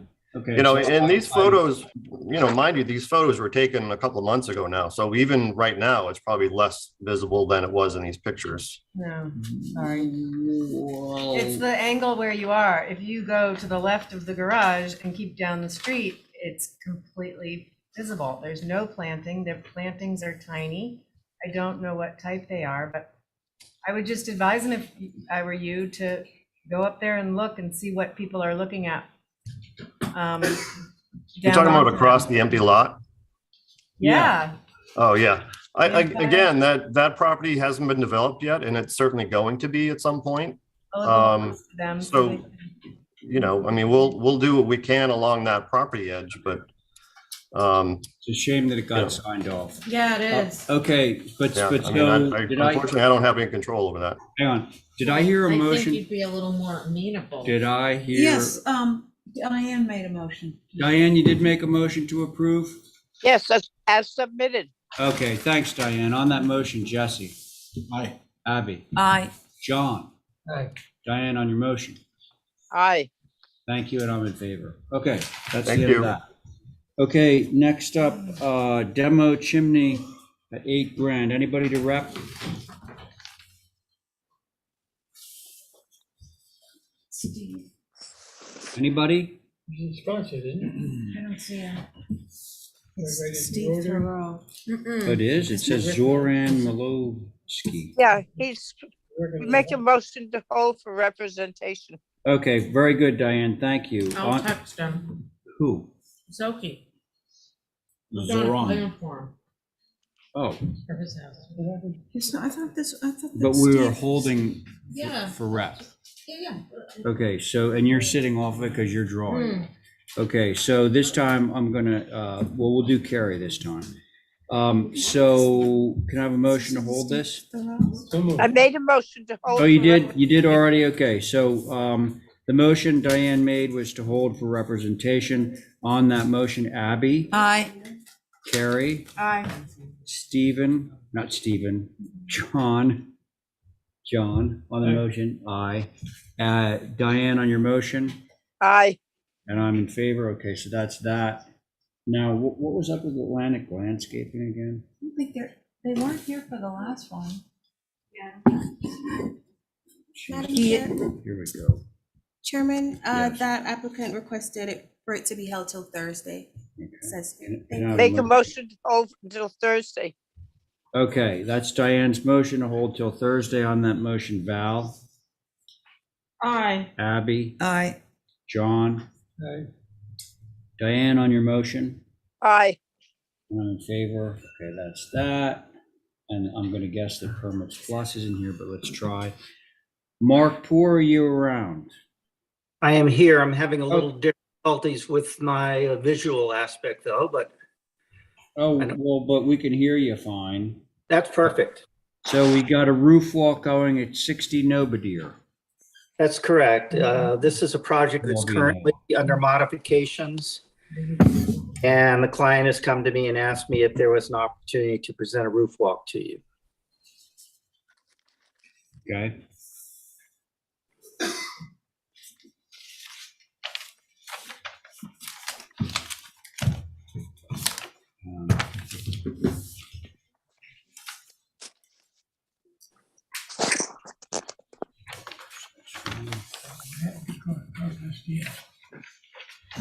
Held the rep.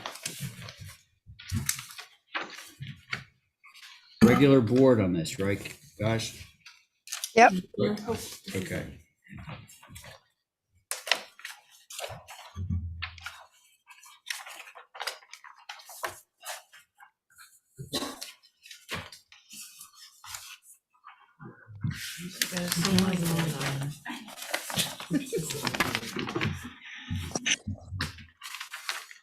Is there any pictures of the house? Hey, Mark, did you submit any photographs of the house?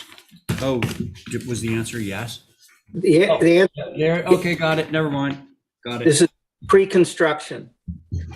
It's what? Pre the new addition that's going on the house now. Oh, So gotcha. we're in the frame stage of the rear addition. So these don't have any relativity to what the finished product will look like. Well, not entirely correct. Not entirely, that's correct. Okay, but we get a sense of the scale of the building. All right. Yes. Any member of the regular board want to? I will. Thank you, Val. Really don't have a problem putting a roof walk on this. It's just not drawn properly with the posts running through. She got you, Mark. She did. And, is it natural to weather? Yes. Yes. Says that in the Okay. description. Yeah. That's my only comment. Okay. Abby? I'm fine. Diane? Where's the hatch? What? Where is the hatch to get The in? hatch. The hatch is concealed behind the skirt. Sort of anywhere is behind the skirt, right? Yeah. I don't know. It's Nobody is funky out there. it's no, it's just not sort of the age of a structure that has a roof walk on it that we try and follow, but I don't care. Okay, thank you, Diane. John? Somebody's ringing. Due to extreme location, Mhm. I have no comments. I will work the front door. Right, perfect right now. Well, it's just a roof walk, that's Roof all. walk? Yeah, that's it. No problem. Okay. Oh, So- motion to, to approve. Now, motion to approve, but with the posts done in the typical way through staff. Yep, That's your motion, Val? yep. Okay, so on Val's motion, Abby, I, Diane, Aye. thank you, John, Aye. Val on your motion, Aye. and I'm in favor. Okay, there you go, Mark. Could I sketch those on these so we don't have to produce a Yeah, lot of paper? I already did one, so you only have to do 3. Perfect. You know, Exhibit instead of paint, just draw it on top of it. yeah. Like, I just drew it on Yeah. mine. yeah. okay, so you're almost done. Half of them are done. Don't forget to cloud them. Yeah. Okay, thanks, Mark. Thank you. Okay, 17 Milk Street, color change. Anybody to rep? I know that this has been up for a number of times without any representation. Let's see this. Apparently something that's not approvable because it would have gone, this is for you. No rep, right? Hold for representation. Yeah. Okay. You spend more of the meeting doing this hold stuff. I thought it was Nantucket red. I thought it was a. They wanted, oh, I was at Hashem and they wanted it to paint, they called it Nantucket red. And I believe Hashem said that they would paint it red, but that the store door had to come down.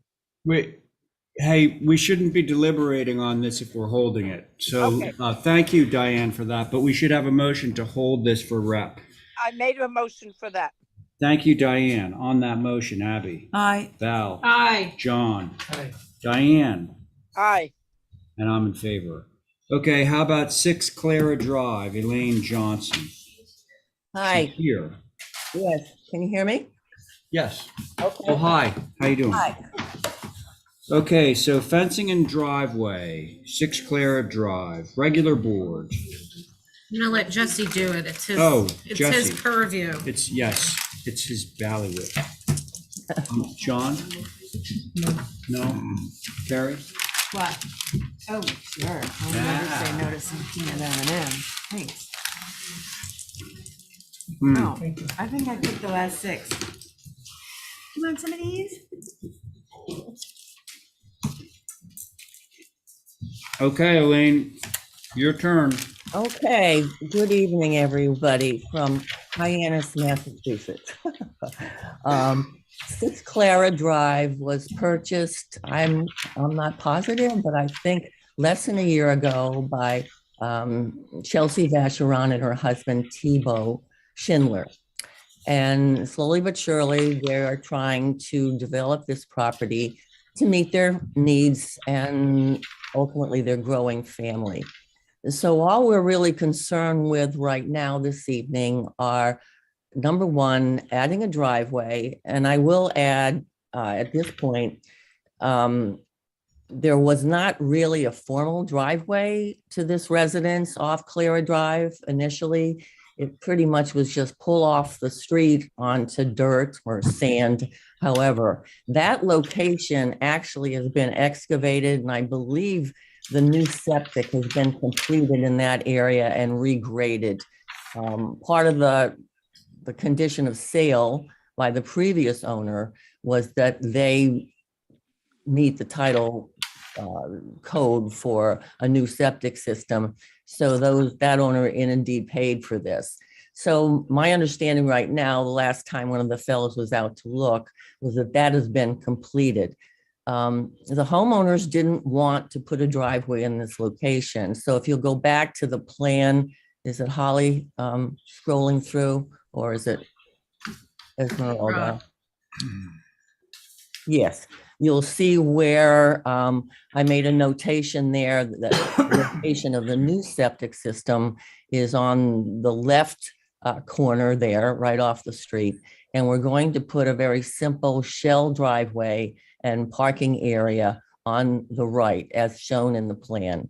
So that will be a shell driveway, typical application, dense grade and shell. And then we thought it'd be nice, instead of a traditional cobble apron, that we use the old fashioned type cobbles that you all are so familiar with on Main Street. The other couple of items that we are doing is that you see the notation for the shower enclosure.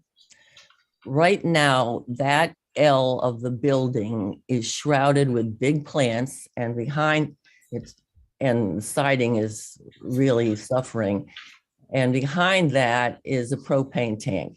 So we propose that we're going to move the propane tank to the location toward the back property line and put in a shower enclosure there. It will be a Walpole Woodworkers AZAC shower enclosure. You'll also notice that along the property lines, enclosing the backyard, will be a post and wire fence. You might be wondering why we're not entirely enclosing the backyard yet. At some point, there is discussion of returning a fence, not post and wire. It'll probably be Sag Harbor and red cedar, or perhaps cedar, to the elevations on both sides to totally enclose the backyard. The other feature, if we consider it hardscape, would be a radial arbor that you will notice is placed right up here between that existing privet hedge. And that is also a Walpole Woodworkers radial top arbor. There's a little sketch of one in the bottom on the plan. That's it. Okay, thank you. Who wants to start? Could I ask her about the vegetation that's Of course. around the property? Yeah. Oh, Elaine, are you keeping the natural vegetation around the house? Well, as right shown? now it's an old lawn. I wouldn't, calling it a lawn would be stretching it a little bit. Once this work is done, particularly excavation where the septic system was, and once the driveway is prepared, we will be putting in, well, here on the Cape, we call it a Cape Cod conservation type mix of a nice lawn there for them to clean up the property. Shrubs and the plants that are existing on the property right now are very old. They're in bad shape. I propose that I'd like to redo the foundation plantings. Right now, everything else is going to stay, with the exception, if you look at the plan again, we are going to take a privet hedge from the left-hand corner property line across the front of the yard to the opening to the driveway. And then we're going to jump across the driveway and pick up the privet hedge and bring it to that property line, and then return it up to the first post for the fence, that first X. Right now in the backyard, there's some existing old pine trees. The view to the abutter at the very rear is somewhat unsightly. So there is plan, not right now, because of budget constraints for these young couple, to definitely improve property line screening back there. Yeah.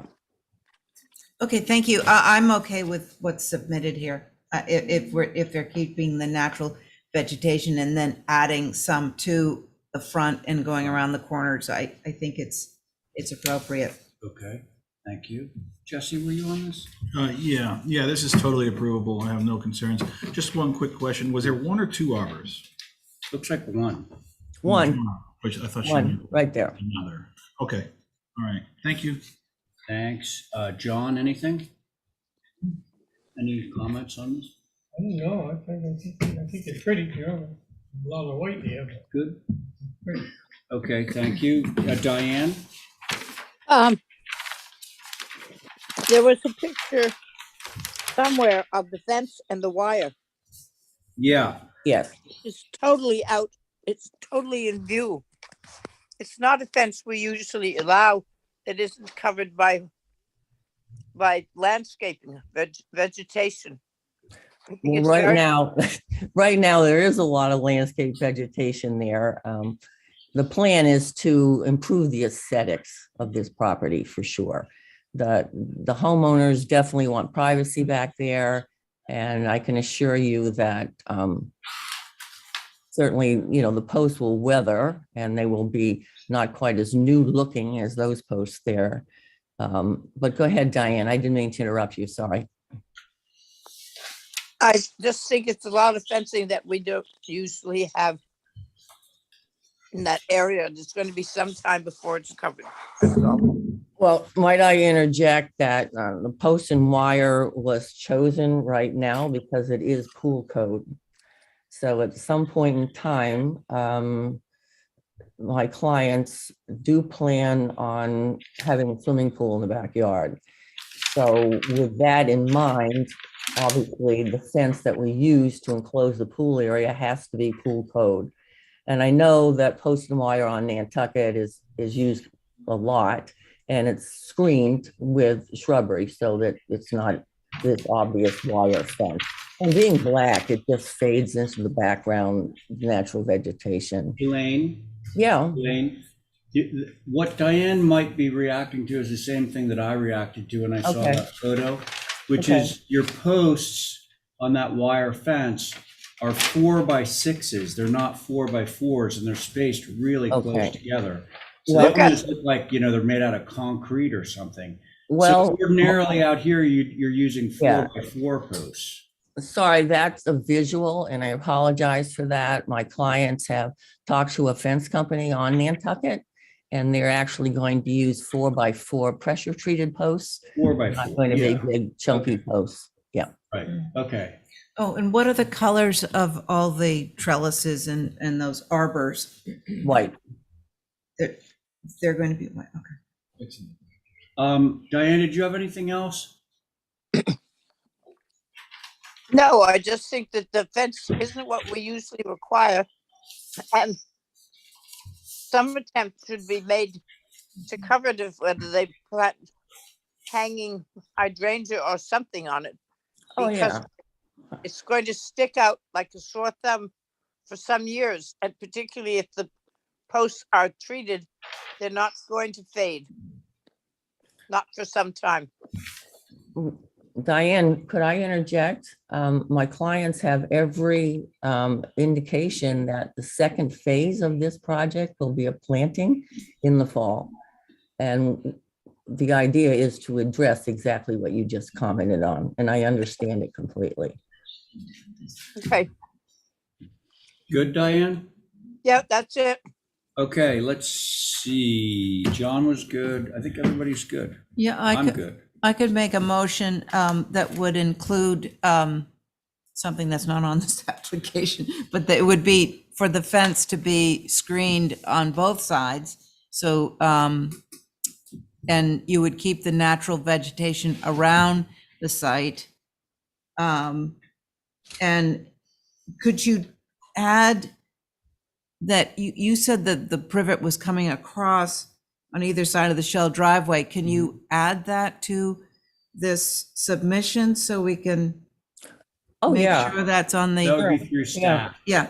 Just show a plan that shows the privet there. Should I write it? That's simple to do. Actually, I do have a planting plan that my client and I were working on that I've submitted to them. So, the thinking is that we are definitely planning ahead for a planting on all aspects of this property line. Front, of course, won't be tall, keeping the privet hedge, not completely as a barrier to the house, but certainly the sideline and the property line will be screened with a combination of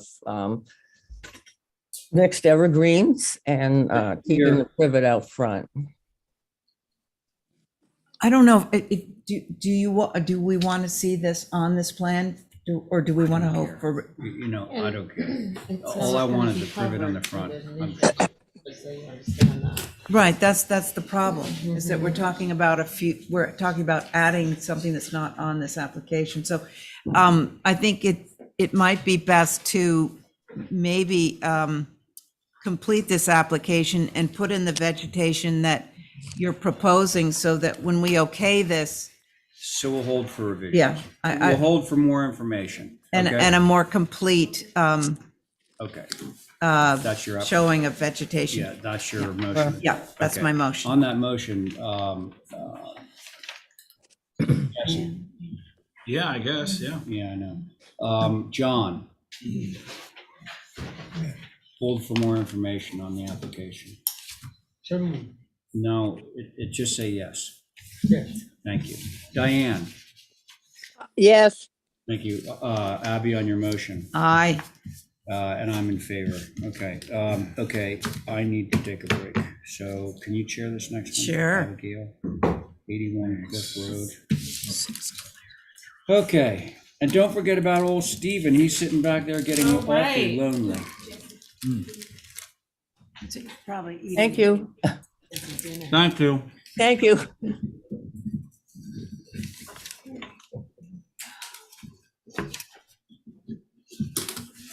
Oh, we should ask if there's anybody at rep. Garden group. Where are we? Let's see. Garden group. 81 Cliff? No. Mhm. Okay. Is there anybody here from the garden group? Yeah, something like Anybody that. to represent 81 Cliff? Okay, so could we I make hold a this? motion to hold for Thank- representation. Thanks, Diane. On Diane's motion to hold, Val? Aye. John? Aye. Me, aye. Diane on your motion? Aye. And we need an alternate. Jesse, could you be? Yes, sure. Aye. Thank you. Okay, that passes. We're on to 5 Gardner Perry Lane. It's Miss Thornwell. Ready to go. What you got, Carrie? This application came before you a while ago for a garage addition, and now they would like to put on some porch roofs over the existing front door and the side door that was created by the addition. Right now, they have a concrete path to the front door. It's going sort of up a hill. It's all broken. They just like to do some natural stepping stones. But mostly it's just the porch roofs and 1 skylight on a dormer. Porch roofs, 1 skylight. So the porches are both on the front of the building. One of them has a gable, that's the front door. I'm just mimicking the roof plane that exists, mimicking the pitch. Yeah. And then on the side door, it's just a shed roof coming at you. Got it. Any questions? Madam Chair, Approved this before. It's all approved, it's just these roofs. Yeah, this is another revision. yeah, I don't have any. Madam Chair, I do have comments. Oh, This is in HSAB's territory. This is a contemporary 1983, originally built infill within the old historic district. HSAB took a look at this on April 25th. They said it looks fairly large as a gabled roof. A shallower pitched hip roof would be a little softer, and shifting it a little to the left would provide more space around the door, was a recommendation. I just wanted to make a comment that it's sad to see the blue shutters go because they're so, I don't know, unique. And my only other comment was, will the proposed skylight be seen from Atlantic Ave? Specifically, I think it's like 16 or 14 Atlantic Ave. I didn't go view it, but that is the rear property. So those are the comments, Madam Chair. Thank you. Thanks, Holly. Can you see it from Atlantic? Atlantic is not the right direction. You would see it from the next door neighbor. You won't be able to see it from Gardner Perry because it's on the far end of that roof, but And there's a barn or something right behind it. Garage. yeah, there's all sorts of garages and things, but you can see the top, you can see that gable.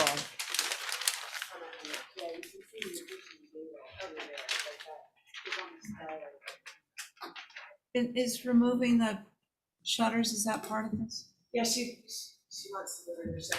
There's no trim on the windows, she'd like to just trim the windows normally and get rid of the shutters. Is the photo in there? Yeah, these are kind of nutty. Electric blue. Yeah. It's very French. I love the 80s. Well, who wants? Val, what do you think? I'm okay with this application. I know where this house is. It's way back on Gardner Perry Lane, and I don't think it will have any impact. That walk will be definitely an improvement. Yeah. John, what do you think? There's your paper here.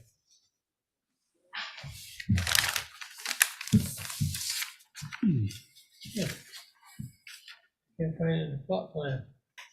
It's, Gardner Perry off Pleasant. Right, yeah, I know where it is, but I can't find number 5. 8 lots in here. Supposedly it's way in the back. Yeah. All right. Here, I'll show you, John. It's right here, this one. Oh, no, it is a 5. This is Yep, a 5. yep. There's a lot of numbers there. Thank you. What do you think, John? The front door looks nice. Well, good. That's a start.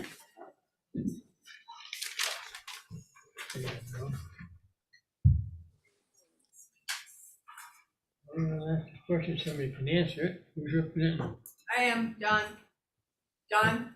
The young lady over there. Okay, one question is, are the three slider, They exist. They're on the rear of the building. are there? Yeah. I have no comment. Thank you. Oh, great, great. Okay, Diane. Well, Hashab talked about the front door and the unevenness, but they couldn't figure out how to do it, moving the window. I would be sad to see the shutters go. The window boxes I don't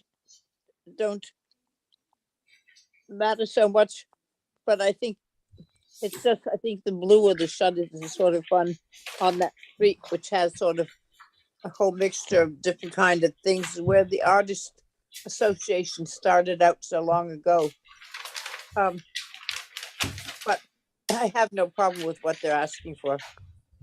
Yeah, I agree. I think they're charming. But so do I need an associate? Stephen, where are you? Are you here? I'm here. Would you like to comment on this? We need No. another person. Did he say no? Did he say no? Yeah. Oh. Jesse? I am on this one. Well, I was just asking if you wanted to be on it as an alternate. Oh, wait, I was on it. I'm sorry. It's just three things. It's the front door, skylight, and In the shutters? the shed coming over that side. Yeah, sorry. Not the shutters. Yeah, sorry, yeah. I'm okay with it. Yeah, I missed the shutters too, but do I hear a motion? Motion to approve is submitted. I like that. So Jesse on Val's motion. Aye. Diane, Motion to approve. Hi, we got a motion. Are you for it? yeah, I. Yeah, good. And I'm for it too, so that passes. I'll ask her if she's willing to keep the French shutter. That would be really nice. Okay. Make it really quick. Yeah, passed. Yeah. Okay, thanks, Abby. 10 Angola, do we have anybody? Oh, yeah, Victoria Kelts. Do we have somebody representing 10 Angola? Don't forget to unmute. No? All right, we'll pass that one. Can I have a motion? Motion to hold for representation. Yeah, thanks, Diane. That's on 10 Angola, motion to hold for representation on that motion, Val. Aye. Thank you, Abby. Aye. John? Aye. Thank you, Diane, on your motion. Aye. And I'm in favor. Okay, now we're to the Val Oliver show. Okay, maybe I can sit on one. Stephen, Oh, yeah, or can Carrie take mine for Val? yeah. Okay. Okay, so Stephen, are you there? I am. Okay, great. And apparently Carrie is coming in. You're getting off for a while? I'm just gonna go to Lou. Just for this one? Yeah, so there are two of them though, right? Yes. Okay, Well, no, there's just one at Beaver, and then there's two at Newtown. But oh, you go. We're gonna do Okay. 7 Beaver first. Val, your turn. Go. Okay. 7 Beaver. Yes. This is a 270 square foot addition to this house that's circa 1839 on Beaver Street.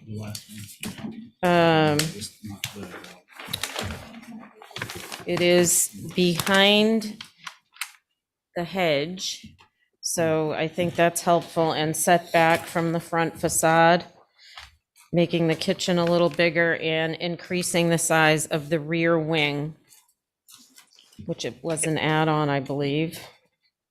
And Holly, didn't I send in history stuff? I think I did. You did. Yeah, okay. Some different, yeah.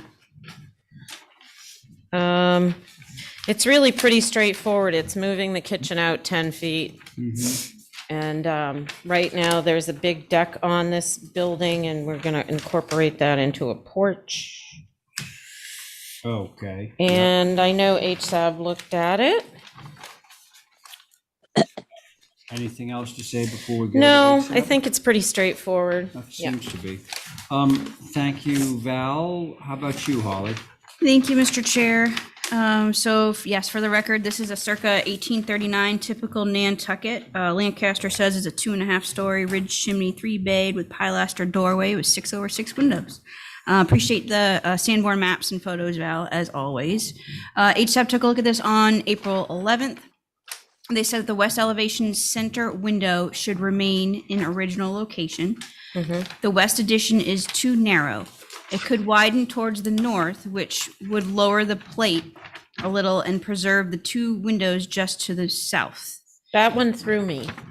Do you know what that means? Are they talking about the Wider really to the narrow left? gable on the west elevation? Yes. Yeah. And what did they suggest doing to that? It could widen towards the north, which would lower the plate a little and preserve those 2 windows just to the south. No, I do get it. Yep. Suggesting like pulling it down so that it was more of a salt box form, which would drop the eave, right? Yep. That's what they're suggesting doing? Yeah. And then it It's would the just. preserving the 2 windows that I didn't understand. Well, that would be the 2 tiny windows in the, I think they're new windows. No, the one set is reused and Right, the you're other moving is it to over. match. It could also enlarge 6 inches or so to the west to create a break in the lower west wall. The new windows in the addition, west and south, are too close together and should change to 1 window. The new north gable should have a steeper roof pitch, and the hipped roof porch needs an exposed porch beam of roughly 9 or 11 inches in height. And should the commission be so inclined, HSAB does respectfully request to see revisions. From staff's perspective, the 2-story addition should not be on the main block, and this kind of harkens back to that comment that HSAB had on the west, but the rear addition as an L. The hipped roof over the deck is not a traditional element to the architecture. The 2-story addition should be pushed back and have 1 window on that width. So if you see that kind of torpedo up, it's kind of odd having that, having the fenestration not being symmetrical, 1 or above the other or 2, if that makes any sense, on both the front elevation and that side elevation. Those are comments. I will make a note that after I reviewed this, I have since been to a typical Nantucket that was built about 100 years before this particular one, and they actually do have a traditional hipped 2-story, well, actually more of a 1.5 story side addition that kind of gives that hipped torpedo kind of approach, but it doesn't go all the way to the eave and it stays off that main block. So those are the comments, Mr. Chair. Thank you. Okay, thank you, Holly. Let's see. Steve's on this one. Stephen's on this, Carrie's on this, John, Diane, myself. Who wants to start? I have a question just about the window height on the addition, on the south elevation and the west elevation.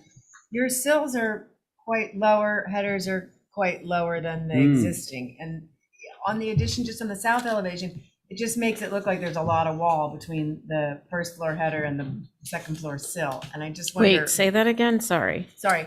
The first floor windows. The windows on the addition, the headers don't line up 1st floor to 1st floor.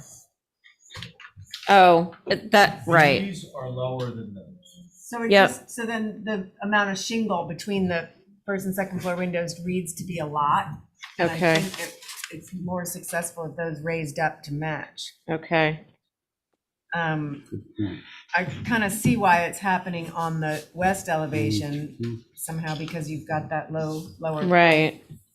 But I don't think that's as visible. I do appreciate the fact that you pushed that addition so far back that the main block is really reading as itself. And then I think the hip in the back is fine. I think it's I think you're working it nicely with the shed mass and just wrapping it to the back where I don't think it's gonna be seen from anywhere.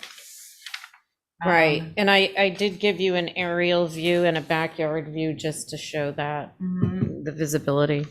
And HSAB's comment about the roof pitch, I don't think that, again, I don't think that's gonna be visible, and I think the slope of the existing rear piece is very low too, so that, I don't think that, I'm not, worried about that either. Okay. But I do appreciate the minimal aspect of the addition on this from the front. So it sounds like, Carrie, the only thing that you're critical of is the height of those windows because of the space between the first Yeah. and second floor. Right? Yep. Yeah. Okay. Thank you, Carrie. John, anything? No. I lived in that. No kidding. Did? You lived in it We all started it. Wow. in Okay. 1839? Very good. Thank you. Stephen? Thanks, Mr. Chair. Yeah. I'm still a little perplexed by HSAB's comment about the 2 windows being saved, but in any event, we can skip that and, got a hungry kitty. I take Carrie's comment. I do agree with Carrie's comment on the, I believe it's the south elevation with respect to the window header heights. And then I think I would just suggest that if you go around to the west elevation, that there may be a problem solver, Vale. The third window on the left, there's 2 windows, 2 first-story windows in the what appears to be a tower. And the window to the left is outside of that dining area on the inside. If that were a smaller window, more reminiscent of the windows to the left of it on the first floor, or preferably the second floor windows, which are the 8/8s, that might, you might be able to work something out there once you raise the other A's up to match the existing window header heights. I think the other thing is that it might give you a little bit of room to kind of spread those out a little bit, and it will make the second floor window, which I believe is the same size as the 2 below it. But due to their proximity to one another, that window being above it and so far away and so much shingle space, it actually is perceived as larger. So in any event, I think if you were to address the header heights and maybe change the leftmost A on the first floor, you could reposition windows and it would better balance that whole new proposed set of windows. I'm not terribly concerned about it, but I do suggest it because I think you're going to need to do something when you change the header heights of those A's. Other than that, I think, I myself prefer the hip on these additions, a hip roof, but I don't think it's necessarily mandatory. This is far enough back from the front facade. I mean, it literally is in the rear third of the structure that I think it's appropriate. Thank you, Mr. Chair. Okay. Thank you, Stephen. Diane? I just wanted to ask Val, why did you change the windows in the back to be 8/8? Diane? They're existing. The existing windows, if you look at the drawing, well, the original, the existing has 8/8s. And I'm trying to keep as many as I can. Okay, that's all I wanted to know. That was the reason. Because that whole wing there was bubbled and I didn't know what was up, but I saw them on the staircase on that rear north. So I just was checking it out. I think if you do like what Steve suggested, it would be very good. I don't need to go over it bit by bit because I agree with what he had to say. So thank you. Okay, Diane, because I agree with what you just said. which is agreeing with what Stephen just said, which is agreeing with what Carrie said, which is Right. that Hold for revision. No. The two windows on the first floor Yeah, of your south elevation should be, the head height should be brought up to the same height as the other first floor windows on the south elevation, which would mean that the two windows on the first floor of your west facing two-story piece, your addition, should go up. And then Stephen's way to reconcile that was to take the third window, which is not in that two-story piece, and turn that into something else so that it sort of reconciled the difference in the head heights. gotcha. That was the suggestion.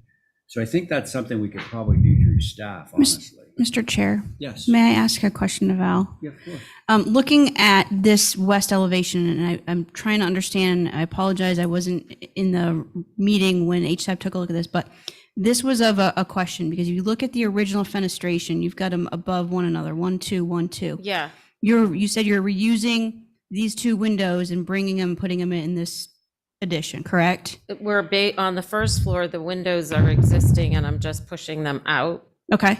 And I chose to move that window thinking it looked better This one? underneath the center one. We Oh, can leave it where it is. I would, Yeah. yes, it would eliminate removal of historic fabric. Okay, Yeah. so that would just mean taking that one second floor window that you moved on the second floor west Leave it right and there. keeping it back where it Right. was originally. Right. Okay? Thank you, Mr. Chair. Thank you, Val. Can somebody formulate a motion on this? I think we could. It's got Make a motion to do what Steve said. to do what Stephen said. How about we let Stephen craft the motion? Yes. All right, I want to get, if I may, just clarity on what Holly and Val were just talking about.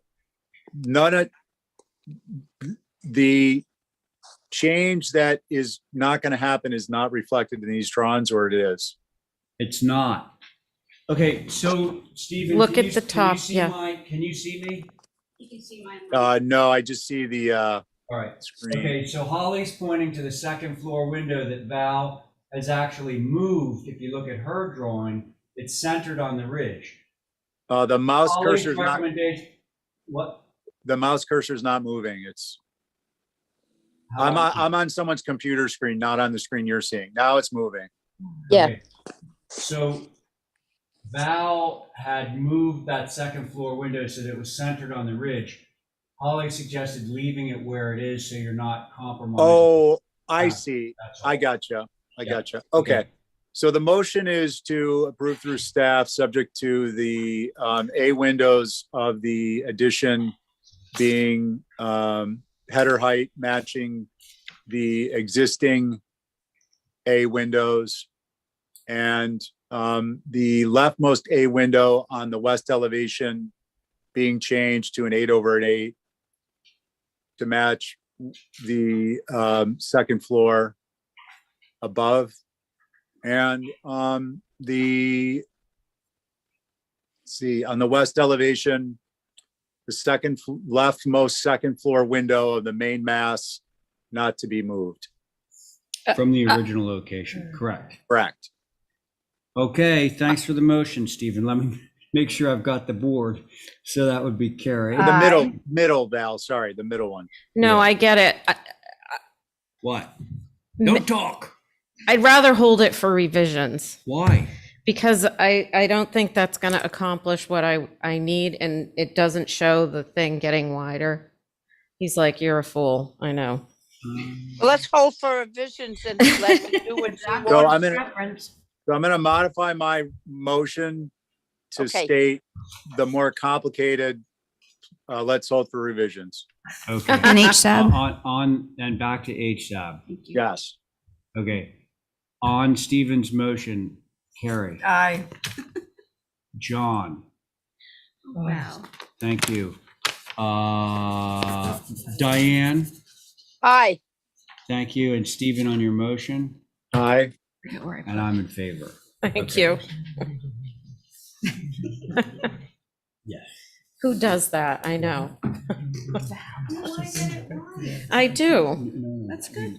Use a 5-member board. Thank you. It is. It's okay. Okay, I had a so hat, I tipped. let's see. Abby, are you back? Yeah, but, does Jesse or Stephen want an alternate?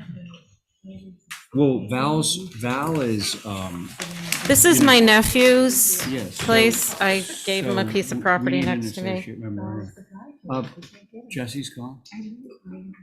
What's the Okay, existing color? so Stephen, we're back to you. Sorry, Val. It's okay. Stephen, if you're around, we'll do both of the Newtown Court with you, okay? Sounds good. All right, thanks. Go ahead, Val. Okay. I think there are some photos attached at the end, maybe a PowerPoint that he put together with all the pictures of the houses in the hood. It may also be attached to the drawings, I'm not sure. It doesn't look like it. Anyway, that's unfortunate because it would really help. Here's one. I had one that showed the lot, there, existing house and lot. Is that one?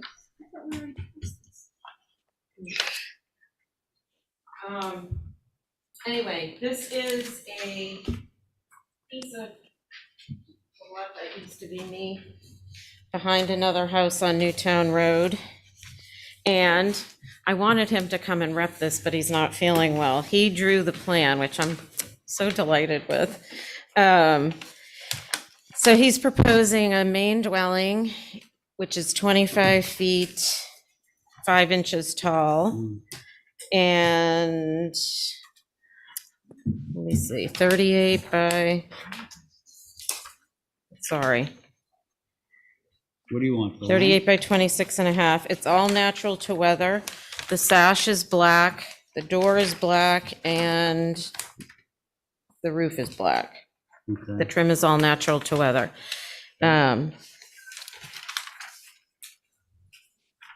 There is no photos, unfortunately. That's too bad.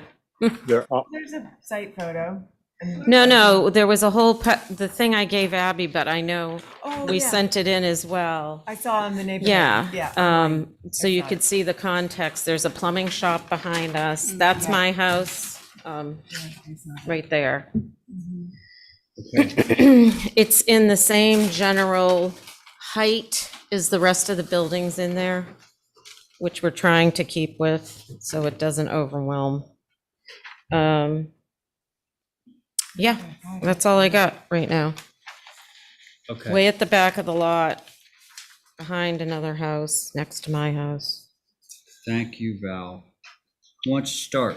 I just had one comment, because it's all very straightforward and nicely simple, and the height is awesome. The east-facing second floor windows, can they just get taller? You've got plenty of room above the porch roof. They just seem squat. Yeah, compared to the you're right. others. Mhm. And I think they would benefit by being as tall as they can be, maybe 6 inches taller or so. Okay.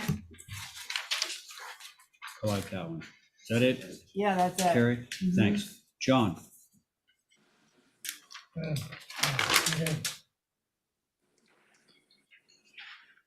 Actually, fits in the neighborhood. Okay, thank you. Diane? I have no problem with changing those windows on the second floor. You have no problem if you make the windows bigger on the second floor? Yes. Okay, good, thank you. And Stephen? I think we have consensus. Yeah, I think we do. Okay, so can I have a motion? Motion approved through staff with the windows on the front to be slightly taller. That would be one size, 4 inches or so. Yeah. Okay, that's Stephen's motion. On Stephen's motion, Carrie, Aye. John, Aye. Diane, Aye. Stephen on your motion, Aye. and I'm in favor, motion carries. Now let's do the same board for the guest house, right? Garage Or garage apartment, which is yeah. actually what's getting built. The other Okay. one's for future. Okay. Very good.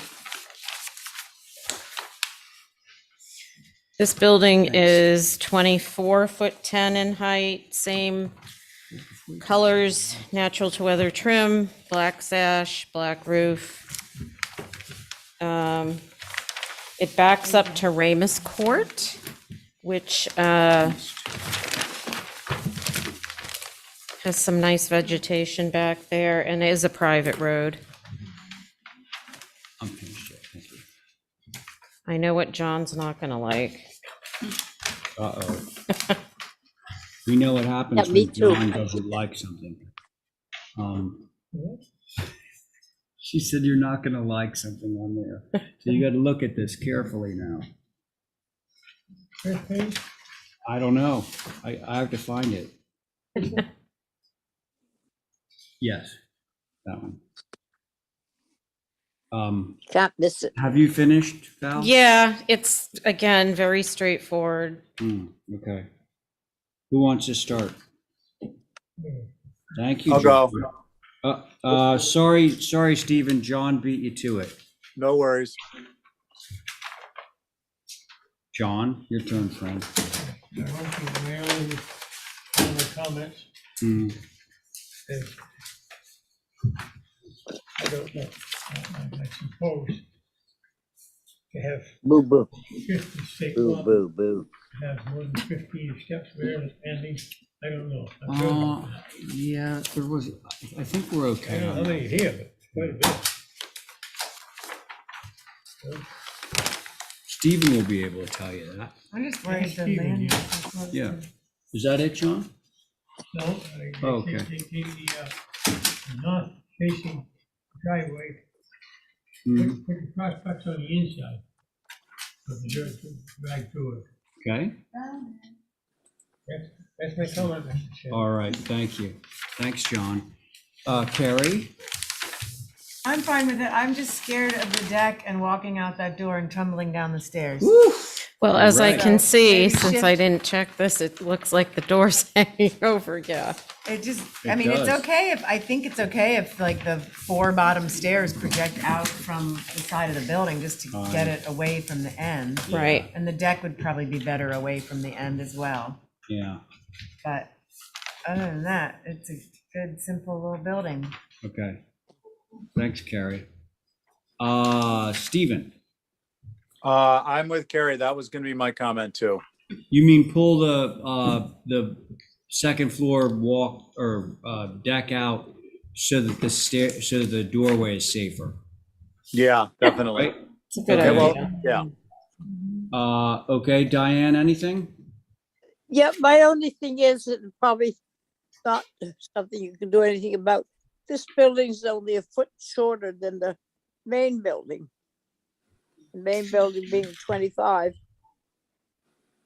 And this one being 24. I just thought maybe another foot off to separate them a little bit because it is being looked at as a garage. Would be better, but maybe you can't do that. What if it went to a 10-12 and a 4-12? Okay. What did you just say, Stephen? Or 11-12 and a 4-12? Just the main and the dormers.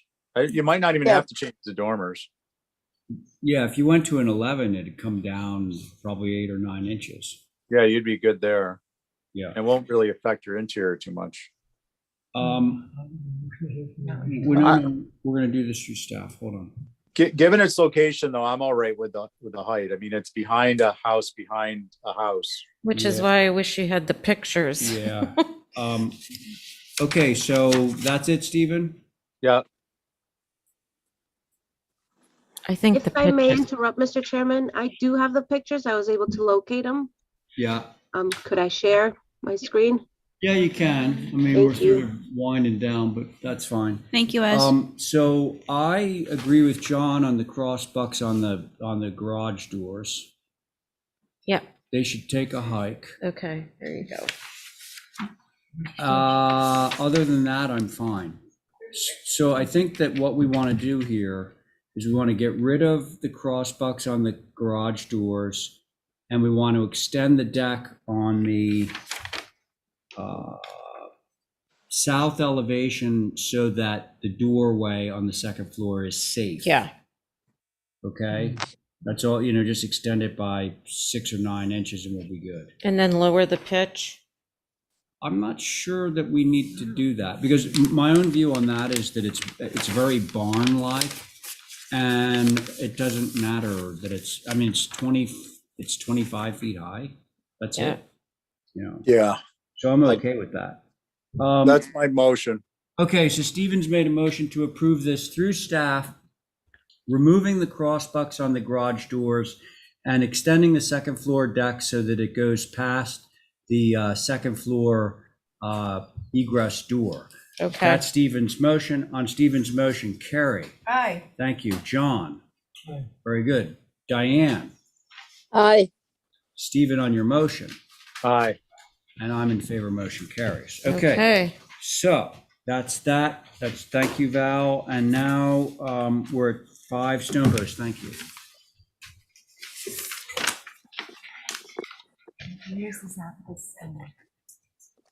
Oh, do we have Katie? Mr. Chair, I don't see Katie in the, Do we have Katie now? I do not see Katie.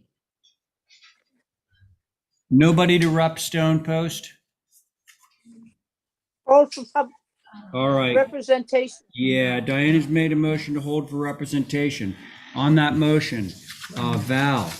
Aye. Yeah, hold for representation.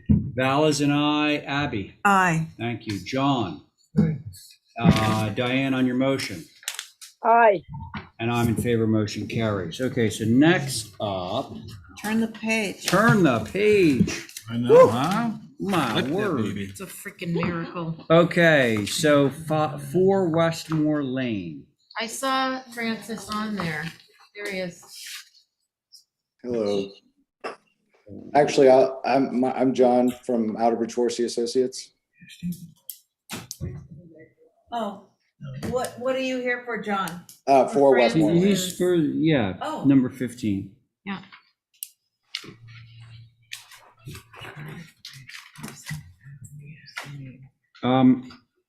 Okay. Shall I begin? This is new page. Sure.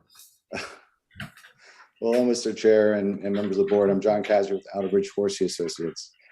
We designed the main house at 4 Westmore Lane in 2009, and this application is for a new cottage to replace an existing cottage, which is incidentally the existing cottage is under contract with Housing Nantucket to be donated and moved elsewhere on the island. A separate HDC application to move existing cottages forthcoming.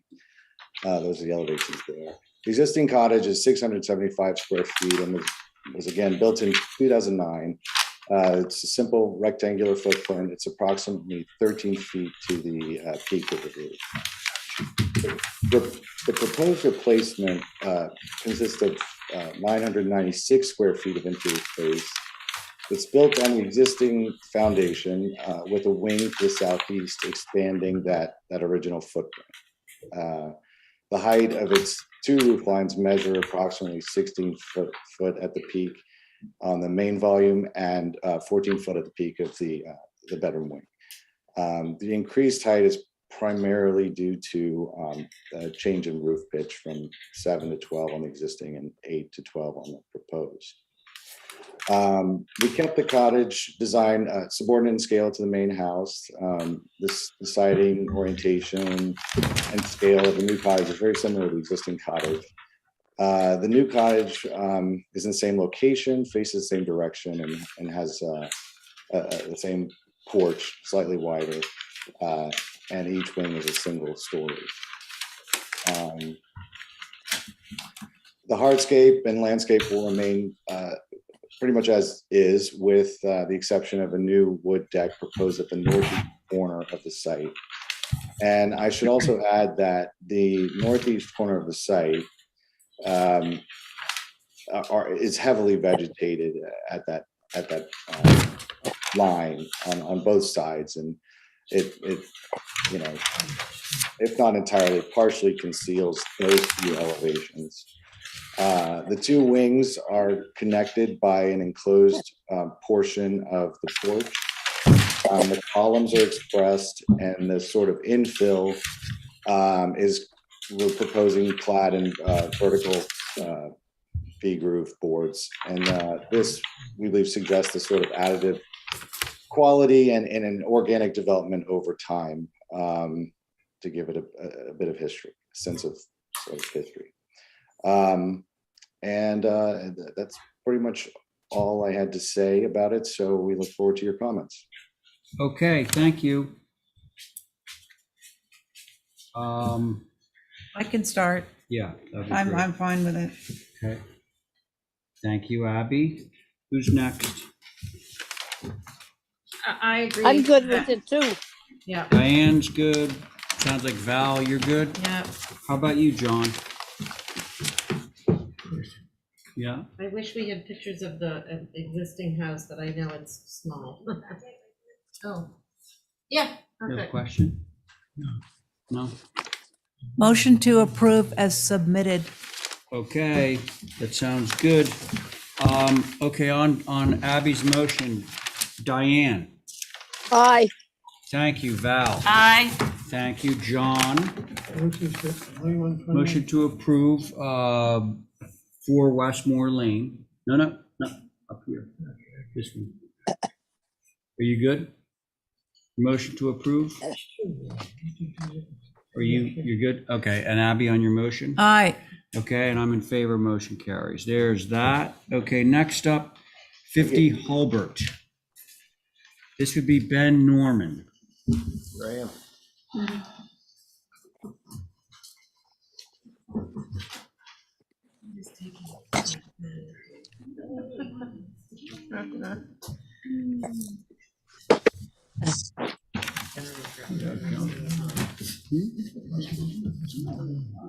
Oh, it's by the Westmore Club. Yeah, we just approved it, yeah. Okay, Ben. All right, so we're down on Holbert Ave. I don't know if it was this week or last week, you guys approved the demolition of the existing garage. Should go backwards in time. This project was approved, I want to say it was 2016. I can't remember the exact date it was approved, but the approvals did lapse. So we're back to kind of reinvigorate the approval. The garage studio building that we're proposing that was previously approved has slight differences from the approval. Primarily on the back of the building. I want to say it's the south elevation. The only real change is just a mirror image of the stairway that was approved before, and a little bit of Just a cleanup there. mirror image. Yeah, and I think the stairs actually came at you on the south elevation. Now they're kind of going to the side, like friendship stair. But otherwise, it's the same height and essentially the same building. Cut into the hill just like it is now. Yep. It's cut I went into by the there hill. today. Yep. All right. Holly. Thank you, Mr. Chair.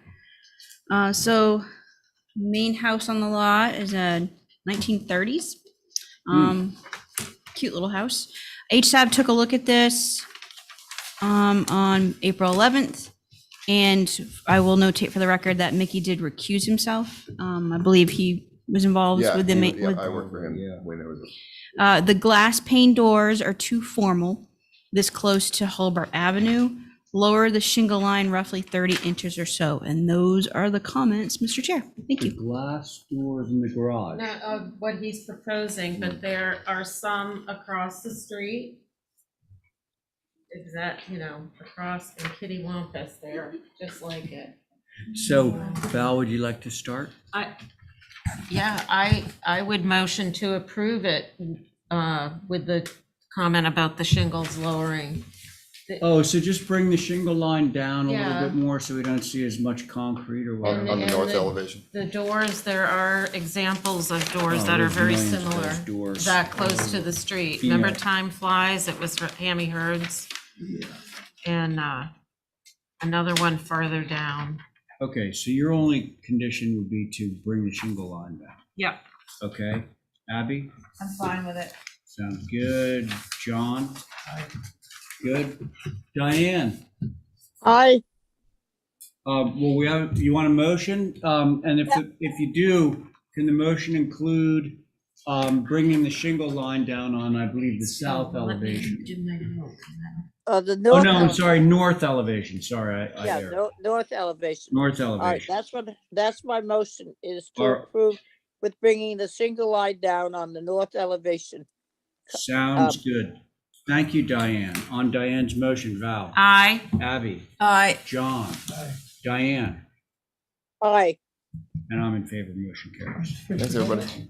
That was 50 Hulbert. Yes, it was. I'm gonna step out for 5 minutes, Mr. Chair. Okay.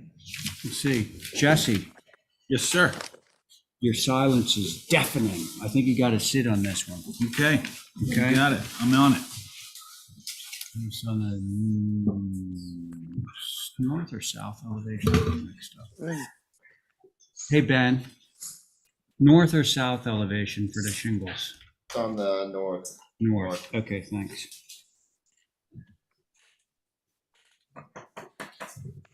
Hi, I'm not sure if you can hear me. This is Chris Full speaking.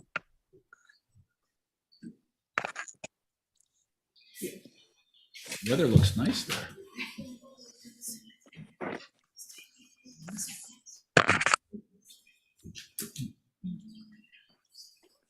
When? We can do it at the end of the meeting. Yeah. Huh? Oh, yeah, definitely. Oh, we need to do it Thursday? Okay. Okay, folks, here we are. And sorry, we are now at 68 Washington, correct? Right. All right, and let's see, Mr. Wolf, you on board there? Yes, okay. So you want to just tell us what you want to do? Hang on. We need to hear from the applicant first and maybe see some drawings. It's got a photo. Is it on the water side? Washington Street. Thank you. There's for you. I'll actually look at the screen here. It doesn't matter. Okay. So you want to replace these windows, is that right? I'm sorry, can you hear me, please? Yes. Oh, thank you very much. Hi, yes, my name's Chris Wolf, and which is we call her Cuddy. We're about to begin to do exterior work, replacement of shingles on and things like that. And so we wanted to make her have an egress point here. And so the idea is to replace the two windows with French doors that are shown in the graphic illustration.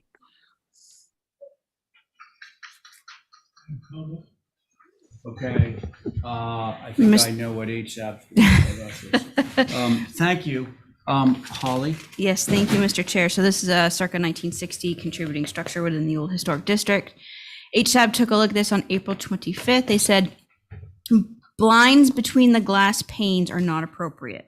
There should be a traditional wood French door with a kick panel, and I would agree wholeheartedly this should be like a 12 light, 15 light max with a kick panel, not with those panes as proposed. When they said blinds? Yes, I don't know if that's just based on the rendering. You just did a Photoshop, Yeah. right? Yes.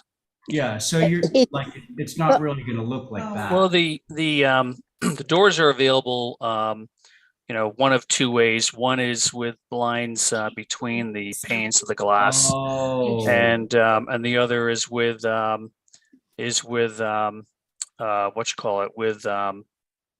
mullions and so forth. Page 4. Page Yeah, 4. all right, I am familiar with that. Now I understand. Okay. Was that it? Yes. Okay. Yep. They want a single door, right?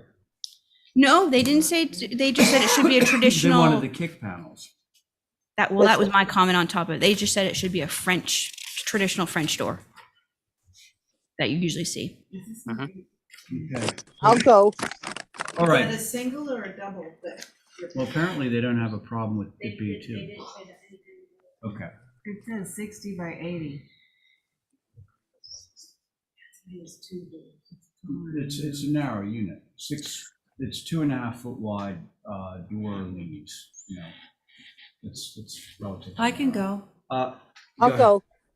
Hang on, let's do Abby and then I'll get right to you, Diane. Yeah, I think if you're gonna do it, I prefer what's there, just the 6/6 is windows, but if you have to have French doors, I would do a kick panel and, Do you know what a kick panel is, sir? Chris? I was going to have he's obviously look that up, so there was no doubt. Here, No, so let me explain. Like right now, you got your glass going all the way to the bottom. Okay. And you've seen French doors that have like a wooden panel at the bottom Yes. rather than glass. That's what a kick panel is. Sure. Okay. Sure. So obviously, what we can do, if you approve this, and we'll just look for the right door to fit that, the kick panel, and with the mullions in place as you've asked, and certainly we would take care of that. Okay, so well, let's hear from the rest of the board, but I think you're probably going to get just consensus. prefer the traditional no shade in between, whatever Right. that is. Okay, yeah. All right, thank you, Val. I'm not on it. Oh. I'm on it. Okay, Diane, go ahead. Well, that's right, Diane was supposed to go. I was at Sab theirs when we talked about this yesterday. They talked about it. They were sort of appalled by the blinds in the windows, between the two windows. They would prefer, as I would, to have a regular French door without the big wide sidings in the stuff, just an old-fashioned French door with the wood panel on the bottom. And the other suggestion was to have one panel French door and a window if it was liked more than the two French door panels, but that they should be the regular French doors, which are used more often. That's what. Okay. Thank you, Diane. John? No comment. Jesse? Yeah, I agree with the board. Just no blinds and a kick panel. Okay, so we have consensus on this. So what we want is we want the kick panel on the bottom, and Anderson makes the one with the blinds. Just a traditional French door arrangement without the blinds in the middle, like that. Okay? Okay. Can I have a motion? That's my motion. What? It would be like 10 lights. Yeah. Because right now it's 12, right? No, right now it's 10. It would be like 8. Oh, 8 lights. Okay, eight so lights. 8 light with a kick panel and no shade in between the windows or wherever it is. Yeah, between the panes. Between the panes. Right. Through staff. Through staff. Through staff. Okay, thank you for the motion, Abby. On that motion, Jesse? Aye. Very good. Diane? Aye. Thank you. John? Abby on your motion? Aye. And I'm in favor. The motion carries. Thank you, sir. Thank you very much. You? Thank you all. Bye, good night. Sauna, come on up. Sauna Payne, right there.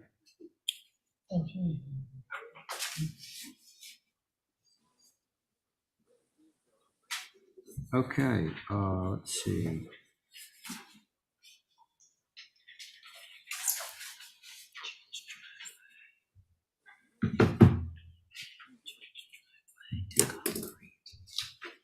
Oh, because Bless you. Jesus. That was off. I did this. I always have to squeeze big. Thank you. I was just gonna say that.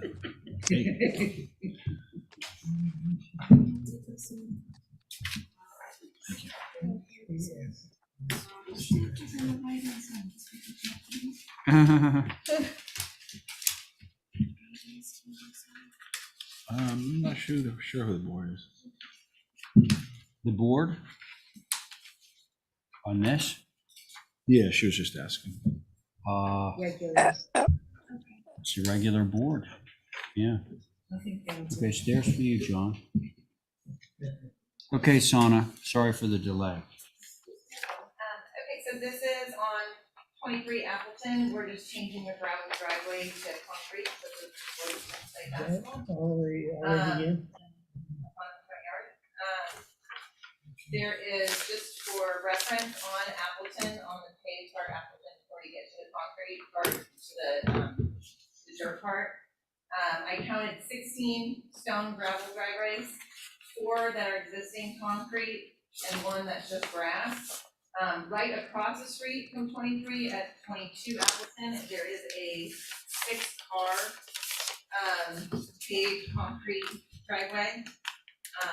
And this would just be Do you mean concrete or asphalt? concrete. Concrete, Yeah, so okay. just like a lighter gray than Yep. street color. Okay. So, and as you can see, like a lot of the houses on Appleton kind of share that entrance and then they go off to their own, left and right. So this one, you can see the house with the white trim, that's the neighbors, obviously. So we would just go up to the fence that separates and then over to the privet on the left and then back up to the left. Just wants it to go with concrete. Okay. Good. All right. Who wants to start? John's good. Yeah, I mean, I trust there's that many there. I was trying to look on the GIS. Yeah, if we became the 4th driveway, then it would be 20% would be concrete. And 80% would be gravel and 1 grass. Okay. Abby, you still thinking? Well, it just seems like, sorry, it seems like a lot of concrete. So it goes from the left-hand side of the privet all the way over to that 6-in-1.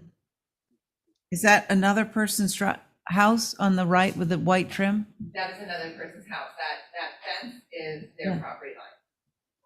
Okay, so what is this sort of thing of tar going into Yeah, the? they share.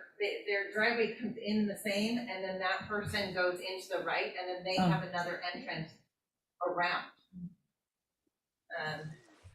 I personally, I'd like to see some greenery somewhere just to break up the concrete, but Would that work with like flower boxes, or are you thinking, like we could do like some potted things along the? you've got something already there next to the 6-in-1, and some sort of shrubbery. Could that be made a bed or something? Or is it? It's like this much dirt. Next to 6-in-1. Well, this. Yeah, it's just. Oh, that. Yeah. Well, let's hear what other people say. Okay. Diane? I don't know. I think that thing in the middle, which is, I guess, divides the driveway, should be, if it was a little bit more put together, it wouldn't look so much like it sort of just turned up there. The road is paved, right? Yes. Yeah. So you can have a apron on it. I think if you put something around that wad in the middle of the driveway, at least define what you're looking at. It's so weird. It goes right along the property line? Yeah, that fence is along the property line. We can pull it forward. Yeah, the fence is, but what about right there? Yeah, that is the property line. So, but by doing that, we would block that entrance to the neighbor's driveway. Yeah, no, we don't want to do that. I was just trying to make it look a little more as if it wasn't just casually there. But I don't know, would it be cement that had lines in it, so it looks like it was? It would paved that have to, way? Diane. It would have to have those expansion joints in it. Otherwise, it Yeah. would crack up. Yeah. It would crack up. I don't know whether it can be made to look good or not. I guess if you went straight in and kept over, you could do that and put either flower boxes following along the line. I don't think you can plant stuff because it's not very good soil to do that, and you got it on the other side. I think it's a hard thing to do to make it look good and understandable. So that's not much of an answer, but it's all I can come up with. Thanks, Diane. I want to get clear on something. Is a satellite. Yeah, but so, Sana, Yeah. your diagram right here Yeah.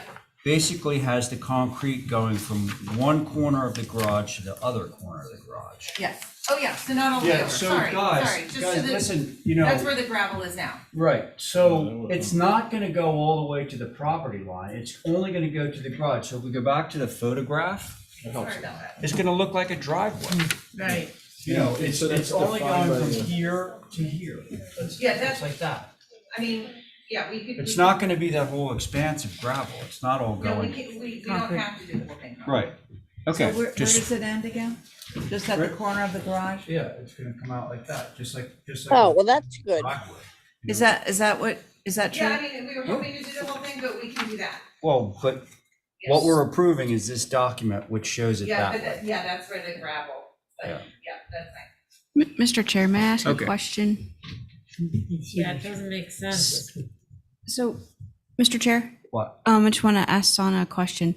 The neighbors, they have two driveways. Technically, Exactly. they share this driveway and they have their They own. have another Have you- entrance on the other Have you side. looked into that to see if it's a special permit that gave them access for that? No, I just know when the Graves bought this house, that was already open and they kept it open, just. Okay, do you know, there should be some sort of access easement that shares this driveway with, Okay. with them together? And Mr. Chair, the reason why I'm bringing this up is because Washington Street. the proposal of professional. having it just go straight out, Yeah. technically, that's gonna, they share an apron right now, even though it's kind of haphazardly done. Right. If the proposal is for the concrete is to actually only be smaller, it's gonna look odd with having the residual of this weird access coming in. So either they're gonna have the apron be extended and not be out of compliance with section 139-20.1 of the zoning bylaw, but in fact encompass the entire area for a double apron, basically for their lot and the neighbors, but you'd have to find out whether or not that other lot has a special permit to So require if that. it Does that does make not sense? have an easement and it's only allowed If- to have one driveway, we could take that fence and bring it all the way to the street and do like a long privet. That's right. Or if it's been in existence since prior to 1998? The house was built in 94. Do we It need could be. more information on this? Yeah. Yeah. Sorry, And- Mr. and Chair. Along with a little more information, I'd like to see a clear, what the right-hand side is going to look like. Okay. Where, I understand the left, I see the little Yeah. thing, but the Yeah. right-hand side is a little It vague. gets a little fuzzy. Yeah. 'Cause they're basically So trespassing. that's my motion to hold I'm sorry, for what- more more information and a concrete design of what that right-hand side is I doing. like that idea. Okay, so Abby's made a motion. On that motion, Val, are you sitting on this? Yeah. Yeah. Okay, so that's an aye. John? Aye. Thank you. Diane? Aye. Thanks. And Abby on your motion? Aye. And I'm in favor, motion carries. Okay, thanks. Okay, 60 Crooked Lane, Matthew. And this can go away.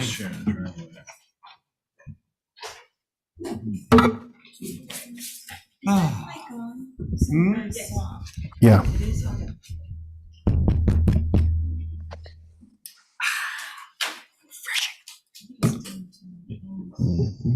Carrie, you want to sit on this? God. Sure. She I will. feel like I'm just wasting space over here. No, you're That's why I'm not. asking you, baby. Thank you. Give up my spot, but I'm about to say this. To this. Yeah. To this. Yeah.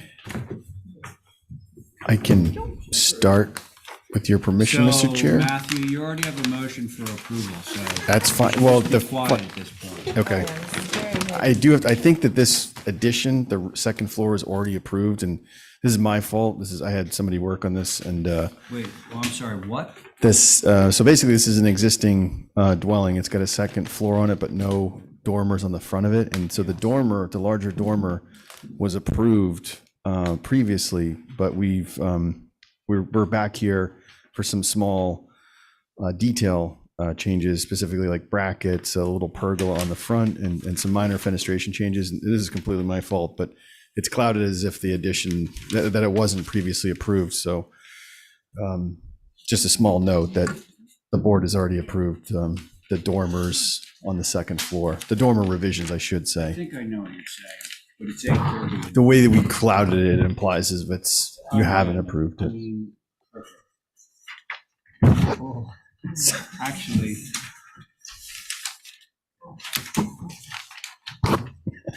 Well, that actually exists on the back of the building. That's a detail that already exists. Yeah.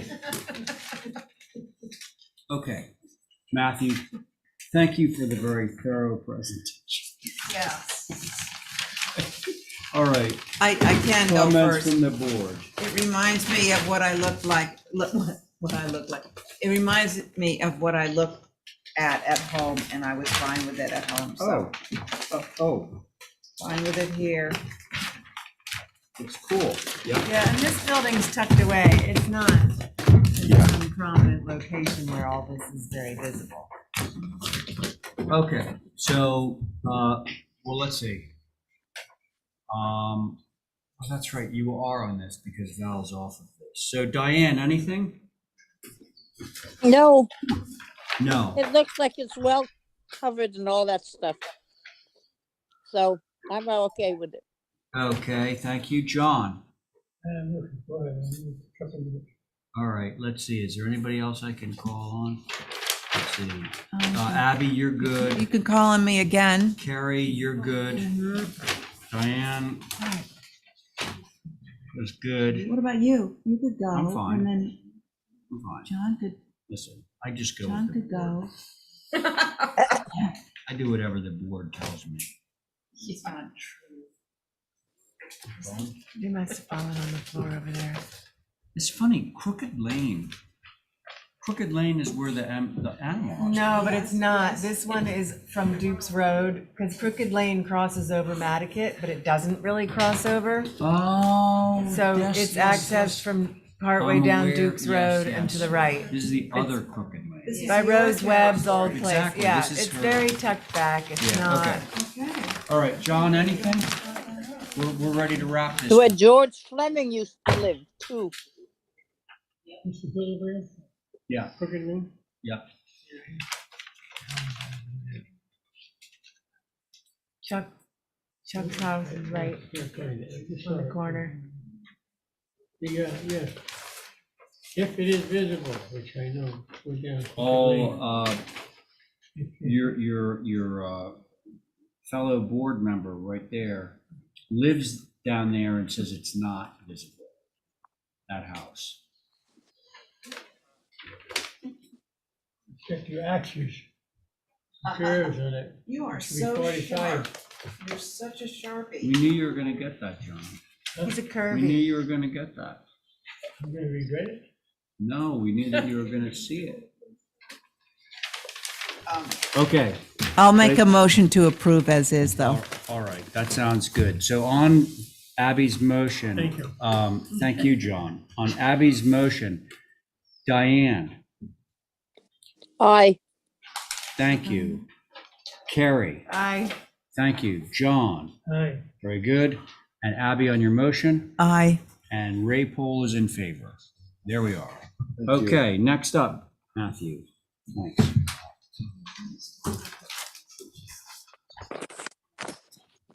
88 Pocomo. You know somebody's new to town when they call it Pocomo. Right. What do you say, Pocomo? Pocomo. Pocomo sounds like a Like, it sounds like a resort in New Jersey. Yeah, it sounds like I a, went what's to the his name? Pocomo to ski. Yeah, right, the You can tell I've got three Poconos. kids. That's right. It sounds like to me like a video game. It sounds Oh, like yeah. a. Pokemon. It should be P-A-C-O. Well, you got to talk to the Who's Native the, Americans. who's the Florida singer dude? I know. Poor Matt. That's He's fine. standing No, there like, I was thinking of like that cheesy Jimmy 80s song. Buffett. Way down to Pocomo. Yeah, it sounds like a Aruba. Jimmy Oh, Buffett yeah. song. Okay. Now 88 Pocomo. Here we go. I believe it's pronounced Pocomo. You do say Pocomo? Are you new to town? You're But I also weird. say Saka Japan and other people. Sasakacha. Sasakacha. What's wrong? I grew up That's in how it's Quidnet, and I spelled. just call it Quidnet Pond. Oh, Okay. Oh, yes, yes. So, wait a second. But it's This is the Sash- guest I always house. say Sashika, but I say Quidnet What Pond. happened to the main house? It's coming up hopefully next week. Okay. Well, so the hard part about that is to approve something before. I think it might be valuable to at least look at I think that if I could, I'll just jump right into it, Mr. Chair. So basically, this is the guest house / garage. And I know that the main house is still before the board. You had asked for some ridge poles, which are up, by the way, and some additional information regarding topography. We are waiting on a landscape plan from a landscape architect, designer who's great. But I thought that this would be helpful to maybe just look at the site plan just to show where this structure sits. And it's just some indication of what our plan is in terms of the topography. Yeah, that's great. So if you zoom in on that, so this is the Conservation Commission approval that we had received, which basically does show fill in front of both the main house and in front of the pool area. We don't intend to add that much fill. That was basically just a way to understand how we could develop the property. And working with the landscape architect, what we want to do is utilize more of the existing topography. And if you notice that the main dwelling runs at an axial direction parallel to the coastal bank, and that this guest house runs perpendicular to that, and the pool kind of links the two. So essentially the buildings, and I think that that pool is going to be shifted further towards the south, so it aligns with the guest house. But the idea is that basically these two buildings almost form a bit of an L shape. And the reason behind that is that that essentially follows the topography. Now, while the topography does slope down towards, just get my bearings here, towards the east, which is to the right of the page, it's actually a little bit higher and more graduated on the southern portion. So the idea behind this guest house, if we look at the elevation, I think that's probably the most telling, is if we go to sheet A201, specifically drawing 3, which is a south elevation. That's the north. So that essentially, that southern elevation is pretty close to what the existing topography does. And so what we wanted to do is I actually looked at this building. We looked at putting a second floor on it, but it just looked really massive from the north elevation and started to compete with the main house. So this is essentially intended to look like a one-story utility structure with a drive-out basement. And again, that slope basically follows the existing topography. So it's almost as if we're using the building and its foundation as somewhat of a retaining wall. If you look at the east elevation, that next one is that basically is sitting at grade at the pool elevation. But this elevation is interesting because the grade on the lower level is the actual finished grade without any grading. So that was kind of the, working with the existing topography. It's almost as if the basement is kind of acting as somewhat of a retaining wall. So this doesn't represent at that lower level where that door is, that doesn't represent any raising of the grade whatsoever. And then the higher elevation represents essentially the outdoor kind of pool first floor elevation of the main house. If you go to the north elevation, again, it demonstrates just the elevation change from the higher main dwelling elevation, which is essentially level with the quote unquote second floor. And this lower level is basically ultimately the lower grade.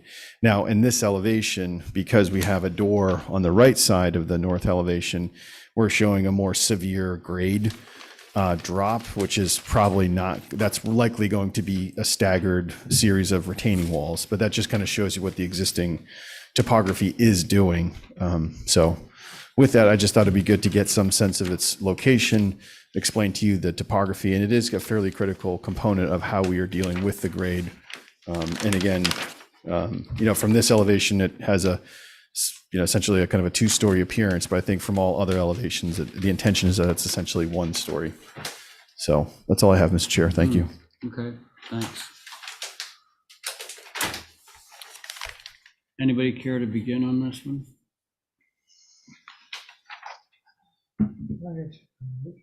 Yeah, go ahead, John. Okay, yeah, I think where it's gonna be is like the other houses, one of them there is visible, but the cupola should take a height, and the overhang on gable end fascia is too heavy. Usually it's 12 inches at the most it's ever been used, and I know, because you have 6 inches of block jet and 6 inches of that overhang. So it shouldn't be more than that. Okay. Okay, those are two things that I think they're gonna become visible, and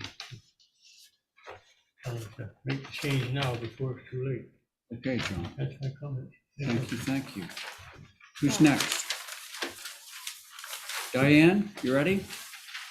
Oh, I'm ready. Okay. Well, I'll be interested to see the house. If that's a garage, I have no problem with this facade right here. I think it looks good. I just think it's long. Matt, is it going to have people in the second floor up? Is it a guest house too? No, I mean, at the higher grade elevation, it's essentially just one story. And we did actually drop the pitch. There's a transom dormer because it is a cathedral ceiling, but the rest of it is essentially a one-story structure. And we did drop the pitch to a 7 for that specific reason, so that it read as a lower structure. Right. Well, I think it's very simple. I'd be interested to see what the main house is. And I wonder when we get a request for a pool that's 10 feet from the harbor. And these houses are right on the harbor and they have pools. I find it unusual. But anyway, I think that will fit in well there. And you have a walkway coming from the parking area down to the guest house? Yes. And then how are you going to have something to connect the guest house with the main house or the pool? Yeah, I think through you, Mr. Chair, the pool, Diane, is going to shift to the south so that it's more in line with the pool house. And so that there basically will be like a patio around the pool, and that would link you to, there's actually a porch at the tail end of the main house. And so they'll be connected by a patio. Ah, okay. I just wondered how they pull together. Excuse me. That is fine. I'll be looking forward to seeing your drawings of the main building. But the guest house, I think, is very simple and good. Thank you. Sorry. Pleasure. Is that it, Diane? Yeah, I said thank you. Okay, thanks. I was sneezing while you were saying thank you. Well, I understand that. Yeah. Val, your turn. I have nothing because You sound like you're playing poker. I got nothing. no. I don't want to make any comments on it until. Oh, yes. reviewing Well, this. no, I'm glad that you clarified that. Oh, Yeah. do we have letters? Yeah. We did letters about the house. Oh, what we did with the originals, okay. Yeah. So- B? So I'm okay with the proposed, you said there's no grade change with the guest house. No, Well, there is. there will be some grade, there will be some fill on the quote unquote pool side, but I want to just point out that that lower level, The east side. east is elevation existing grade. represents where the existing grade is at that lower level. And how much will you be changing the grading on the guest cottage? The grading on the pool side will probably be somewhere in the range of maybe like 4 to 5 feet. You can kind of see the existing topography as an underlay. Yeah, it's 6 feet from one end to the other. But our idea is to basically create kind of an L-shaped form, which follows the topography. So essentially that whole center section where it's kind of flattened out, and this is per the Concom approval, we are not intending, we don't want to actually add that much fill at all. We really want to just kind of follow that existing topo line. And that was kind of the concept, so that it's clearly a tricky site because of the topography, but I feel like the bookends of the two structures allow us to transition from essentially an entire story from the higher grade to the lower grade. And the pool will be that kind of link that connects them at that first floor level. And we may even drop it down a little bit, and then the pool conversely would also act as the quote unquote retaining wall for the topo change. So I think the landscape plan will be helpful. Yeah, no, I'm fine with the architecture. I just know there's a lot of concern about the grade changes, so I'm concerned. So, but as it is proposed, I think it's a very good looking guest cottage. House. Hey, Matt, So, was that? Oh, go ahead. when you bring in the house, can you do, like, just show, here's the cottage, the pool, and then the house somehow, like? We have a 3D model, and Yeah. we've actually drawn the retaining walls. Now, we're not landscape architects, so we have like an idea about how to handle it, and we're having somebody, finesse it for us, but we can show you an axonometric that shows all three of those structures. I was looking at the thing that you superimposed today for the house when I was out there. Oh, for the main house. Yeah. Yeah. Yep, that's pretty accurate. And we also have some 3D renderings. But I think that to your point, if we showed an axon, we do actually have the original pre-Concom approval topography 3D modeled, which I think is helpful because it actually shows you how the house sits in relationship to the existing grading without any grading changes. Has everyone else spoken? Because I'm dying to say. So this site is difficult because from the public way, Hockamore Road, you're actually looking at the taller sides of everything. And so wouldn't it be great to see the single story piece rather than the big 2-story piece? And it's a long building. I get what you're doing with the retainage. And I have what I'm hoping that you will agree might be a pretty simple solution. And that is, if we go to the east elevation, I look at your second floor plan, and that's where the staircase is and the little half bath. Yep. If this roof, this thing dropped down to a story and a half. then the piece that greets you when you come into the property is actually going to be scaled down in much the same way that Stone Alley, all the controversy about Stone Alley, is how it's telescoping out, as the grade's going down, the buildings stay in the same size, and now you stepped it down. And this would be the same sort of thing, where if that roof, dropped a couple of feet and the powder room just moved over, you'd Could still have totally head do height that. for the powder room, you'd have plenty of head height for the stair, but then what you were being greeted with would be something that wasn't so long and monolithic. It would be like lower. This whole thing would drop down. We could totally do that. So that's, I just great think it would idea. be a good way to sort of like be the intro. It's going to be the first thing that you see when you come into the site. So And it won't negatively affect the stairs at all. those are my thoughts. That's So what do you great. think, Thank you. guys? I think we hold for, Some revisions? yeah. Thank you. Okay. So Val's made a motion to hold for some revisions on that motion. Abby? Aye. Diane? Aye. Thank you. John? Aye. And Val on your motion. Aye. And I'm in favor. Thank you. And how about 63 Boulevard? We got a little bit of time left. Oh, you remind me to put that on the agenda for Thursday. Another So, garage. okay. Thanks. Yeah, before we adjourn, I have a question.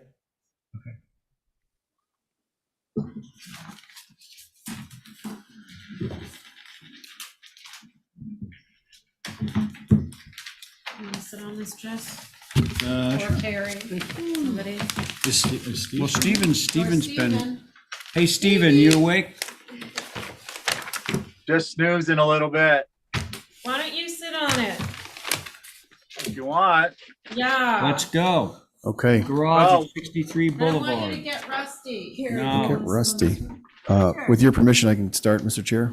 Okay, so Matthew, Yes. you have Steven, who's going to be Val's proxy, and you have Carrie, who's going to be Abby's proxy. Fantastic. Okay? Fantastic. All right. Okay. Well, thank you. So if you look at the GIS map, you can see where this is located. It's towards the end of Boulevard Road. On the GIS, for whatever reason, the main house is not shown. The main house is existing. It's not something that we designed, but it's a nice looking house. I did notice something, but I'll get to it. But basically, if you look at the existing condition photographs, which is just the sheet before this one, might be helpful. This is the view from the road. And then the two additional pictures show the area where the garage would be, which is really at the tail end of the property. So pretty set back pretty far from Boulevard. Basically what it is a two-car garage with some space above it, which hopefully will be a future guest suite, if you will. The elevation itself is, the east elevation is what would sit at the end of the road. One thing I did just notice, the existing main house probably has a shallower pitch. You guys are probably going to mention this. I could go with a shallower pitch as well. I don't love the pitch of the main dwelling. I think it's somewhere in the range of like a 7 or an 8. Really low. It's kind of squat. Yeah. I guess just to give you, I do have some latitude here. Maybe a 10 or something might be more appropriate. But the east elevation is pretty straightforward. Try to create a center mass. The additional secondary mass on the right is basically a stairwell. The unit on the left is additional storage for bikes. It's for the owner's son. And a little balcony that faces the water. So I think it's fairly straightforward. All the details are intended to match those on the main house. That's all I have, Mr. Chair. Thank you. All right. Thank you, Matthew. Who wants to start? I'll go. Thank you. I think at most a 10. And then just to eliminate the little tiny gable window, because that just brings your eye up more, because it is quite tall, but a 10 would do it for me. It's a good looking building. I think you're on, Secretary. Is that it? Yep. Thank you. Stephen. No, they're good. They're in the set. I was just looking at those. Stephen? Yeah, can you go to the elevation that we were just on, please?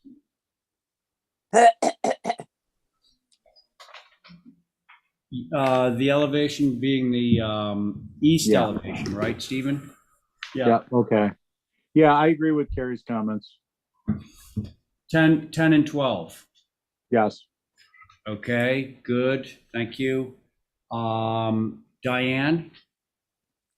Yeah, I'd like to see it come down a little bit. So I'm hoping Well, that it will certainly come down if he goes from a 12 to a 10. Definitely. Yeah, it will be good. I think it's at 26.2 right now, and that's high. Yeah. Tucked in the boulevard, which it's hard to find that it's part of the boulevard, but that's all. I have no problems with the building itself. Okay, thank you, Diane. You're okay with the reduction, obviously, in the roof pitch, because that'll result in a lower ridge. Correct. Yeah, I have no problem with that. Okay, thank you, Diane. John, your turn.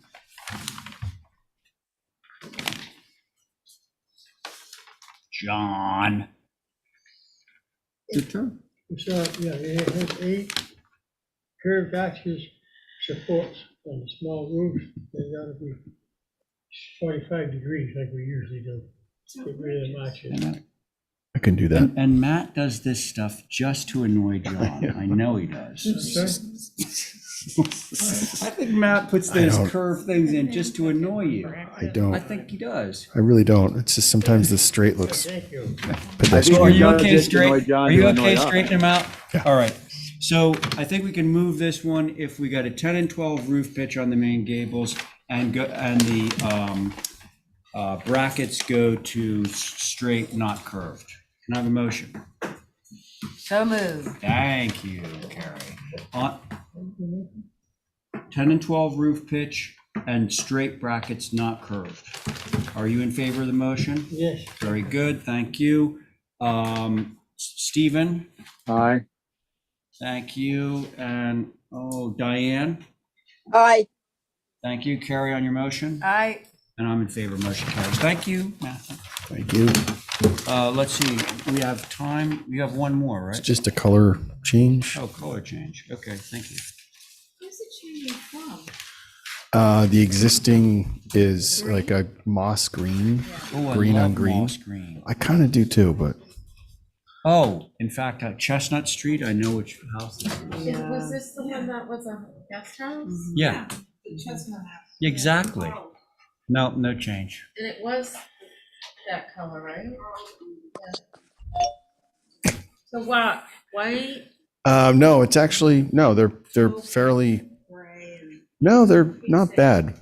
I just love that and, color.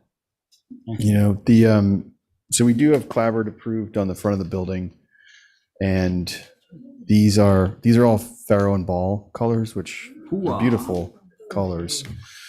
And so no real grays. You should have the color swatches in there. We try to be fairly succinct about what we're proposing to do. So the trim and foundation is the French gray, which isn't quite a gray. Sure. Sounds super loud here. I'm a low talker. Yeah, so what is French cream? I think it's French gray, and it should, and I know that on a screen it can look a little bit different, so I don't know if you actually have the colors in your printed Yeah, set. do we have like the real deal? They might be on page 2 of your set.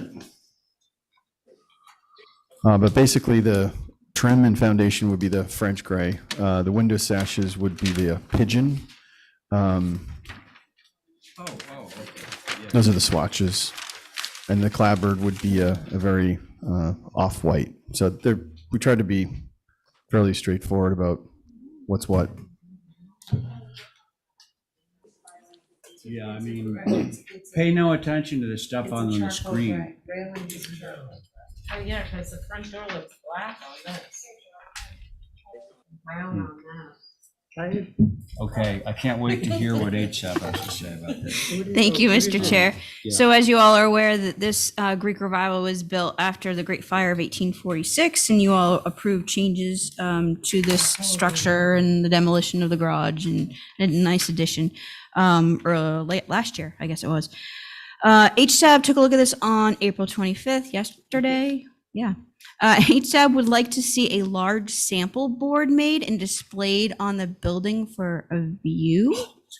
And I would agree that that would be very helpful for you all to make that determination. I will notate that I do love the existing colors and hate to see it go. I know.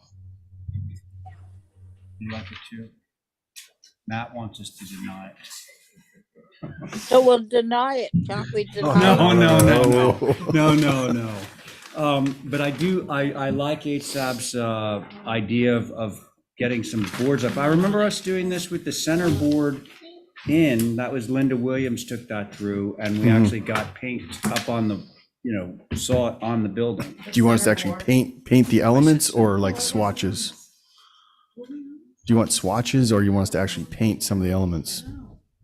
I think you could probably put it on chipboard or whatever and, tack it up where it's supposed to go. Okay. So what is the doors? That would be the The French gray. French grain. Yep. Yes. Burn ball, I know this because my wife just did it in her house. You have these really nice, like lick and stick, like panels, the paint, and you can just peel it off and stick it right on. Farrell makes those? Mhm. Oh, that's a great idea. I didn't know that. Sounds like because you peel off an adhesive, you lose out on the lick part, which disappoints me. What do you think, guys? Should we take a look at this? That would be great. Yeah, that would be Yes. great. Okay, so can I have a motion on it? Motion to have a color board done and mounted on the front of the building. And just like height poles, let staff know so we can go out and take a viewing. Okay, All right? certainly. Thank you. Oh, and just take a Sharpie and just say the name of the color on the board so that we know what we're looking at. Okay. Know what I'm saying? Okay. Was that the regular board on that one? Yeah. Let's call it. Okay. And that was your motion, Diane? Yeah. Oh, it's Abby's motion, sorry. Abby's motion. Yeah, okay, on Abby's motion to put up some paint swatches on the building itself. Val? Aye. Thank you. John? You're in favor? To see the paint samples up? Yes? Okay, thank you. Abby? Aye. And did you make the motion? Oh, no. Diane? Aye. Yeah, and Abby on your motion? Aye. And did I do that again? I don't know. It's too late. Okay, so I know the motion carries. Okay, thank you, Matthew. I just have a question. question, yeah. That I think is important for everybody to give input on. Mm. Town meeting is on Monday, and the HDC's enabling legislation is the gun. And I got quoted in the newspaper this week, not great. Somebody's gonna have to defend us. This has to do with the solar panels. Yes, they wanna change the enabling legislation. Mhm. They wanted, That is opening up, Diane got quoted in the article too. Everybody who comes along that doesn't like a decision we make or a They want to policy we change the have is gonna, enabling. you know, we want blue plastic front doors, so we're gonna go and change the enabling legislation. and he has a business. He's enabling a law so he can sell more stuff. Yeah. Okay, so we got to be really super Careful. careful. Yeah. Got to be very careful here because we have not noticed this, publicly noticed this as Correct. other business. I totally get you. Is that something we can actually get on for Thursday? I can that ask possible? Ez to do that. Yeah. And then in between time, who is the one that makes a recommendation on something like that? Is it FinCom or? Mr. Chair, Yes. I actually copied you on something earlier today because I was at. Or my computer's in the shop. Oh, okay. Yeah. So I was asked by a local group called Acclimate, which the town and fellow staff members are involved with this group. And they had reached out to certain solar companies and they wanted to know what town's stance was with solar. And as you all know, I did represent the HTC before FinCom, and they gave it a negative recommendation for town meeting. So I am also prepared to step up at town meeting if need be and help support that if it does get called at the floor of town meeting. And the more the merrier, obviously, Yeah, but well, I'll definitely be there. I did want to mention that I'm already prepared to move forward. Okay, that's good. So thank you for bringing it up. The big thing is whether somebody calls the article. FinCom. Just FinCom?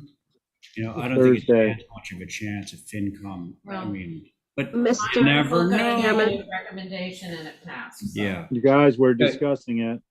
Okay, Discussing what, Stephen? We're discussing the topic.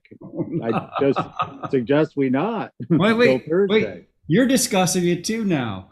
No, So I'm anyway, let's see. Hang on. Anyway, we're gonna, so Val, you want it on for Thursday? Yeah, she's gonna put it on for Thursday. Mr. Chairman, I don't believe I can put it on for Thursday since it's It has to be posted for 48 hours, otherwise we would be violating the open meeting law. No, no. But I- Mr. Okay, but Chair. listen, I think we have a game plan. Mr. Wink, wink. Chair, Yes, sir. Stephen. this is a topic not reasonably anticipated by the chair within 48 hours. It can be posted on the agenda. Yeah, I think that there's a rationale for that. I do. Can we try that? Yeah, absolutely.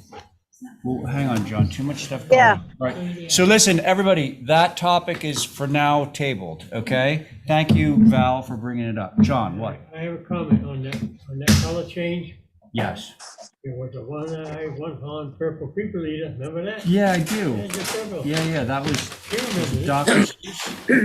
Dr. Seuss. No, it was a, no, not Dr. Seuss. Motion to adjourn? Eastman. Yeah, could you make a quick motion on the minutes before you charge Yeah, out could the we do door? that? To approve the minutes of what? Here, and I'm what? checking. Was it? April 12th and 14th. April 12th and 14th. Right, that's Abby's motion. On the motion, Val, Aye. John, Aye. Diane. Aye. Thank you, Abby, on your motion. Aye. And I'm in favor, motion carries. Thank you, everybody. And now the motion to adjourn. John made the motion, right? Okay, on the motion, Abby. Aye. Val. Val, on the motion to. Aye. Here. Diane. Good idea. Aye. And I'm in John on your motion? Aye. And I'm in favor.